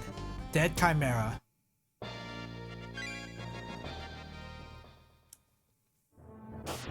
Speaking of Journey, with Journey I kind of like associate it to being made by one of the Ico team. Oh god. Oh god. How is this guy so serious? This boss is actually kicking my ass. Alright, oh god, Rush is already dead. I need to revive. Oh, I can do multiple things at once. They did release one more game, but console only. Yeah, the console, that has been the main reason why I haven't been able to play the Ico games, like Shadow of the Colossus, The Last Guardian, I think it's called. All these Ico games I want to play, and the only reason I haven't is because they've been only available on the PlayStation, which I did not own back then. So not only that, they refused to re-release those games on PC at all. Like, so there's no opportunity for me to play those games except by emulating it. But again, my computer sucks for emulation, so I actually have no way of playing those games, which is a massive, massive shame. Secure status menu. Because it seems like Shadow of the Colossus would be the type of game I like, but yeah, I just can't play it. Isn't it great whenever console exclusives still exist even today? If you can run FF14, you shouldn't have any issues with PS2 emulation though. The thing is, with my computer, I have a really good graphics card, but a pretty bad CPU. Like, I'll say what my CPU is. I have to do... What is it? Is it Device Manager? So I have a... There should be a... So on the computer? No. Oh, processors, right. It's an i7 2600 CPU. Yeah, 2600. And my GPU is, for the record, 2600 is extremely low and it's very, very old. I know it's a GTX 1070, but it's a, okay, it just says GeForce GTX 1070. So my GPU is pretty good, but old, but still pretty good. But the CPU, the one where emulation is best, like you need to have a good CPU for emulation. I can't do it. And I do remember trying to emulate Shadow of the Colossus on the PS2 before. Oh, sorry, what? What did I just say? I do remember trying to... Let me start again. I remember trying to emulate Shadow of the Colossus on this PC before, and apparently Shadow of the Colossus is unique in that it actually pushed the PS2 to its limits, even back then. So if I had like if my computer was not able to handle PS2 emulation in general, then it wouldn't have been able to handle Shadow of the Colossus at all. Like that kind of thing. That's what I've heard. So that's why whenever I say emulation is really bad on this computer, it's because my CPU isn't great. And that's why if you've been watching me play through the game, you'll notice that there have been sometimes the game will just sometimes just stop, like freeze for a second, like right there, it just froze for a second, and then continue on. I'm guessing that's because the CPU is like trying to do something, like there's a skip in the CPU or something. Have you done any recent tests though? No, that's the thing. So it would be a good idea to do something like that right now. But I do remember back then I tried to do it, and since this is an old computer, I've been trying to do that, but it wasn't too good. I got some huge updates on nightly builds. Yeah, I'll try it out. There are definitely some games I want to play on PS2.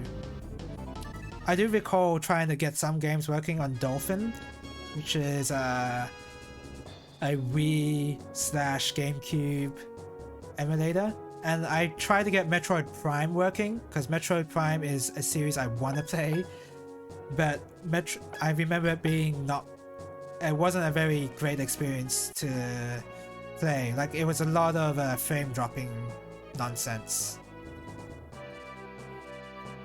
which was a great shame. I'm a huge fan. I like the Metroid series, I think. Just never got to play Metroid Prime. I say I think because I haven't really played a lot of the Metroid games. Like, I haven't played... I haven't finished Super Metroid. It'll be easy to say what I've played. So, Metroid Zero Mission, Metroid Fusion, Super Metroid, but I haven't finished. I've played Metroid...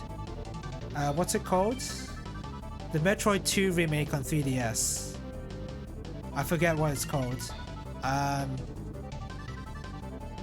And I've played the one on Switch. Metroid... I forget what it's called. They all have the same title. Metroid Dread, right. I played that one as well. So I played basically all of the 2D ones. But I have not played Metroid Prime, which is the one I really want to play. Because of the emulation. Because of my computer not being able to handle the emulation, and it shows up by frame dropping a lot. But still, I'll be willing to give it a try. There's definitely some PS2 games I want to play, like Raido Kuzunoha. That's it. No, that can't be it. Shadow of the Colossus, of course, but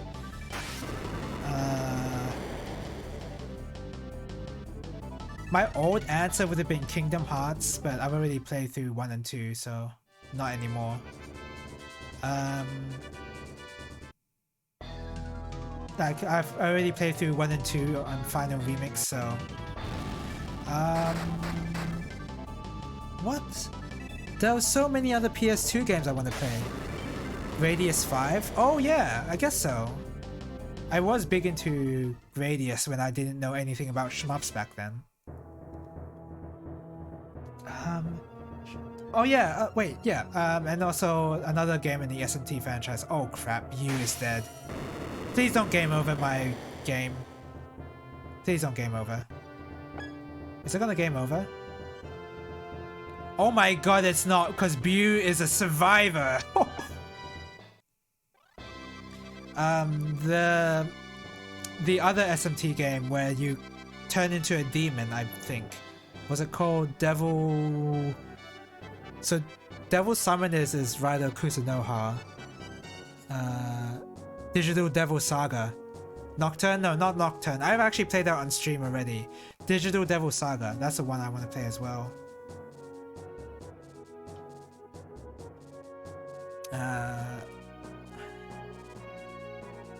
Yeah, the other one, basically. You're right. I was thinking of Mega Man X Command Mission, but that's on GameCube. I don't know why I would think that anyway.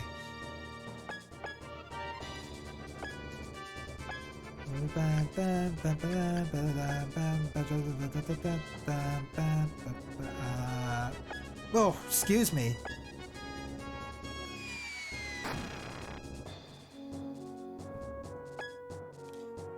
But yeah, I guess it would definitely be worth testing, maybe.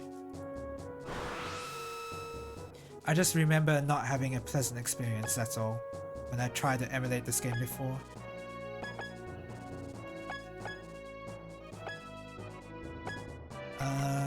White magic here. Return to life. Oops. Gradius 5 is interesting because it's developed by Treasure. What? Really? Oh, so it's not at all like a... It could not be like a Gradius game. Oh, I don't know about that, but... Okay, I didn't know it was developed by a different company. They really changed some key stuff for the better. Wow, okay. I'm a lot more interested now that I know that. Developed by Treasure. Huh. That is very interesting. Oh god, these drugs don't restore that much HP. Okay, rather than being in a... No. I don't want to go... Oh, I can't. Hold on. Metalite, get over... Can you get over there? Yes, you can. So I'm going to let Metalite go over there. And you can run. No checkpoints and you can pick up all your options on death. Oh, that's already nice. Because, yeah, the thing I hated about Gradius and these old console era shmups is like... I mean, Gradius used to be on arcade, I think. But anyway, like, the problem is the design philosophy of the poorer get poorer and the richer get richer kind of deal. I think you know what I mean by that. Like, oh god, you need some HP too, Metalite. Like how a section is easier if you have all these power-ups, but as soon as you lose the power-ups, then the section becomes almost impossible to clear. Like that kind of design. I really hated that in Gradius. So if you're saying that they fixed that, then that's already pretty cool.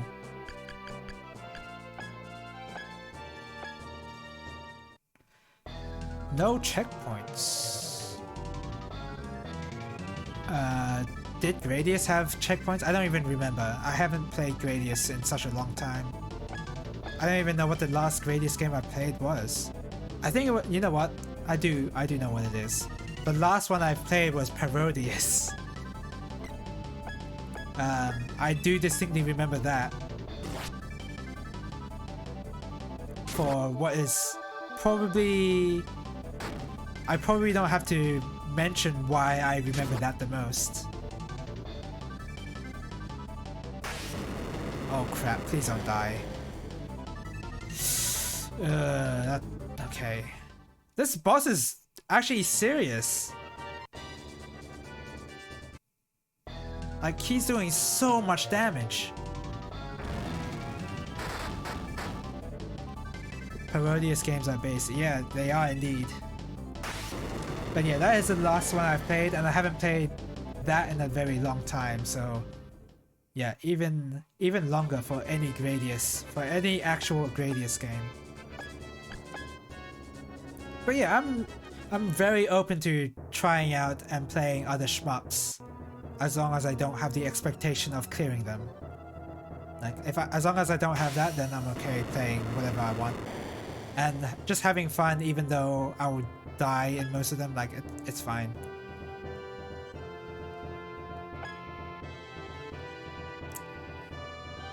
Jeez, this boss is intense.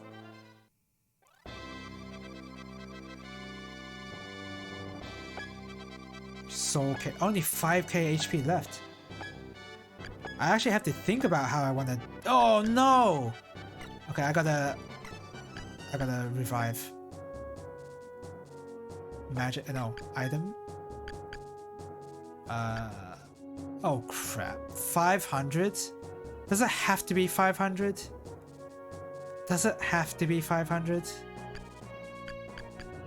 Oh man. Oh man. Okay. So how about this? Party. I do item. And I use these revives here. I revive them. Leave the menu, because this is so unfair that you can use items without spending a turn. And then field white magic, and then I use white drug here to heal all of these guys. There you go. See, everyone's restored back to full. Except for the dragons, but who cares? The dragons are not the ones dying to this boss. Oh, Petite knows how to play so well. That was like the perfect placement for a refresh. Actually perfect. That was awesome. Okay. Doing another attack. Gradius 5 has also one of the most smug voice lines ever created. Oh, that sounds interesting. It has voice acting? Why would it have voice acting? Does it have a story?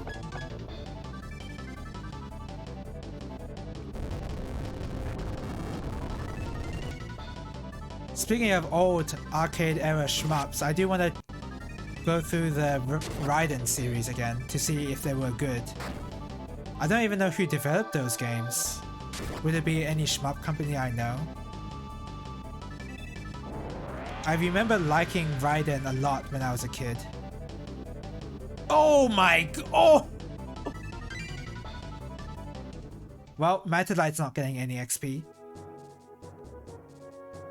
It has an announcer for certain things. Oh, okay, yeah. Like saying option and yeah, just saying what the power-ups are. I get it. Seibu was mostly an arcade dev. Is that the dev that made Raiden? Or is that why you bring that up? Oh, he's nearly dead. Okay, fields, javelin. Just throw a fire lance at him. And the dragon can get the XP.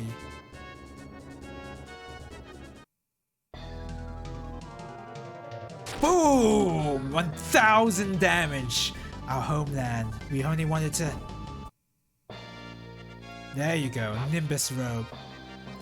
Raiden games are incredibly hard, but they're fun.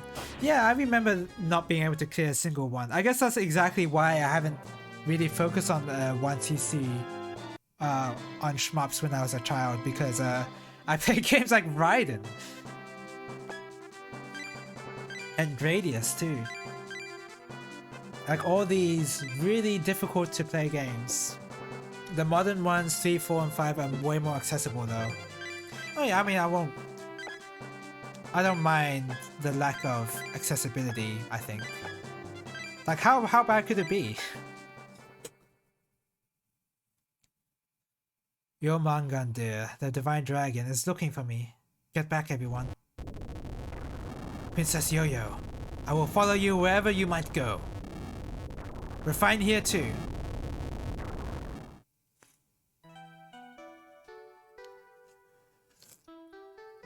And eventually I just wanna try out the R-Type games as well. Never played an R-Type game before. I played it a little bit back at Locals on Friday.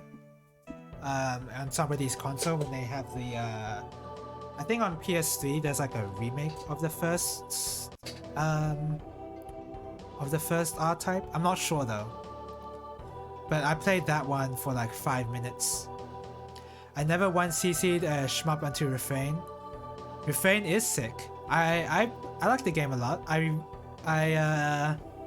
once CC'd hard mode using I'm trying to remember the characters' names. The blue girl. But my favorite character would have to be the green girl. I can only remember their colors. I think was... Nah, I'm not gonna be able to remember. The green girl has like the best level 1 special shot out of the whole cast, in my opinion.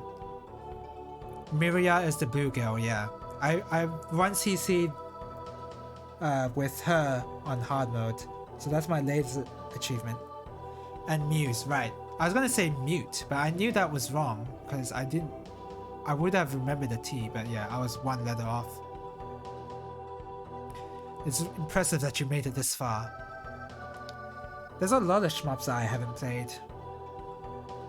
It is interesting that I really started to get into shmups by a random recommendation from probably Pitchy about just play Zero Ranger, and Zero Ranger is really good.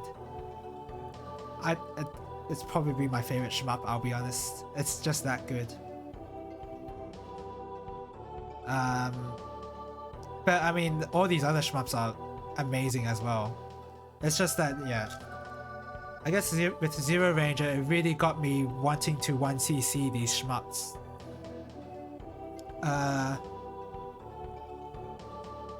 People obsess over classic shmups too much. I think you're probably right, because I was one of those people.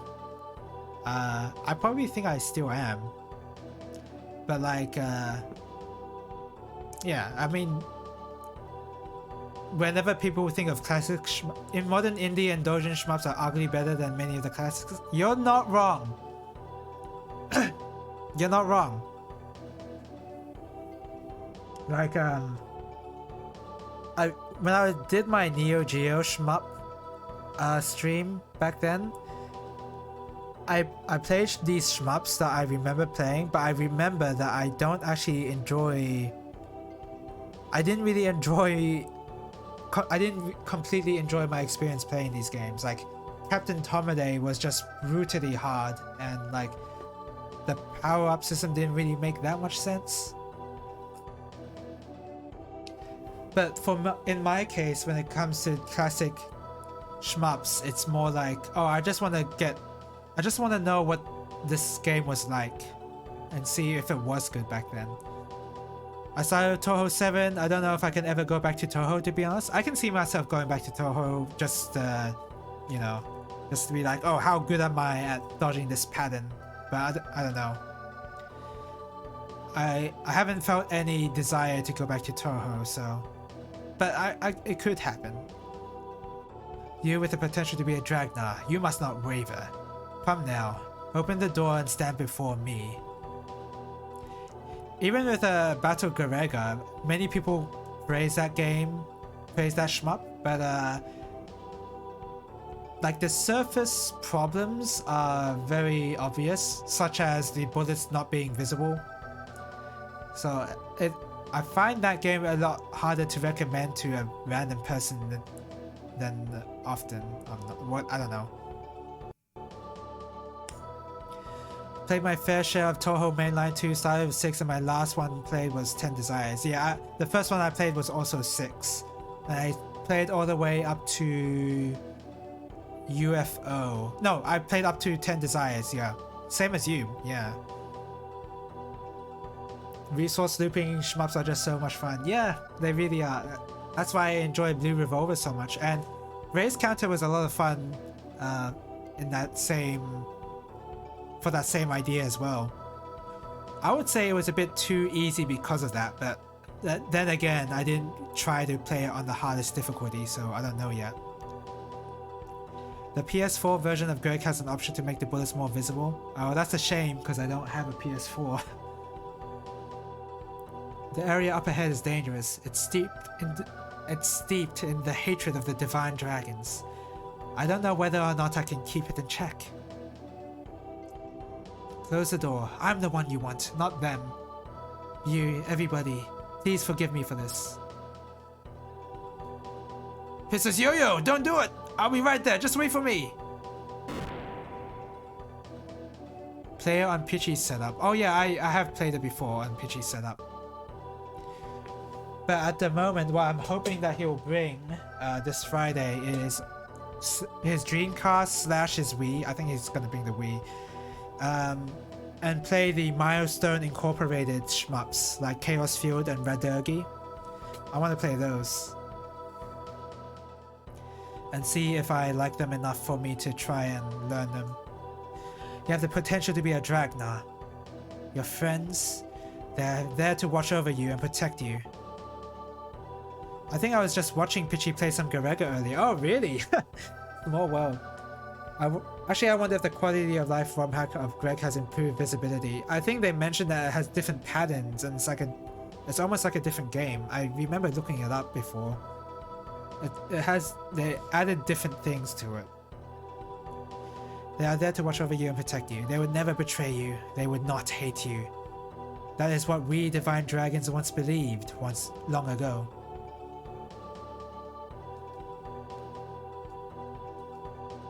The truth is, I wanted to be carried on your back.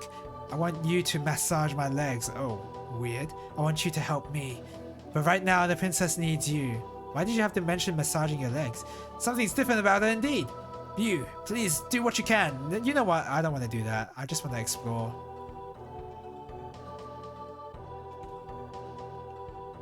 No, I guess I can't explore. No, there's nothing left to explore. Alright.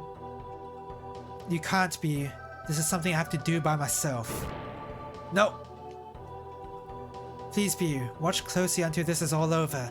Just keep watching over me. Why do I have to not be in the same room? Like, what exactly is the danger?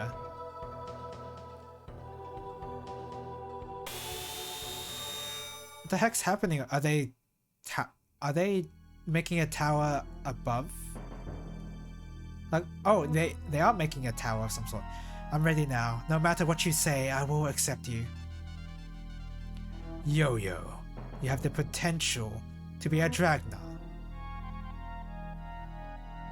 Listen well. The beginning of all of this was in the distant past. One problem I think I'm having is that these dragons they have the same voice in their dialogue. Like, what I mean is they talk the same way. I don't know if that's not really that important, but I kind of wish they did have a different voice. Although I'm sure if they did that, then Squaresoft would try to take it in like a comedic route almost, so never mind. Our hatred, our sorrow, our anger. All of our thoughts stem from a past that cannot be erased. We are the divine dragons, and this is our war. Also, this also could be a translation thing happening here.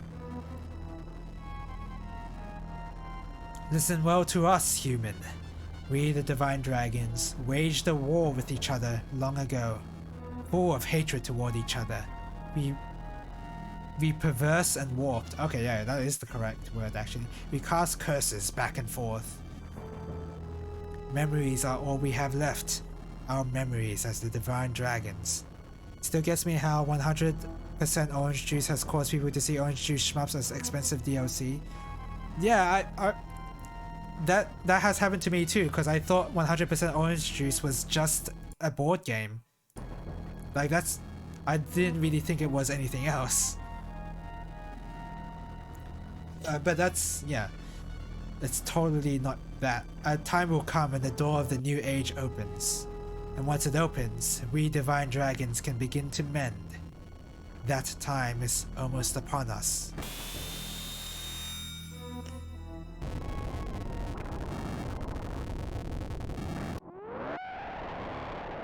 Ooh. I like how they made that dragon roar. That was pretty cool. Very Lavos sounding. What is going on? Wow, this would be a very surreal experience if you're playing this at dark, at night with a blanket over your head. Like you know the type of experience I'm talking about there. And you just see that. Oh, you just see that and then you go straight to the save file? Yeah, some child is definitely gonna remember this for eternity if they play this. Like that's a very haunting atmosphere they just ended the chapter on. Alright, I feel my voice is starting to go, so I'm gonna call it there.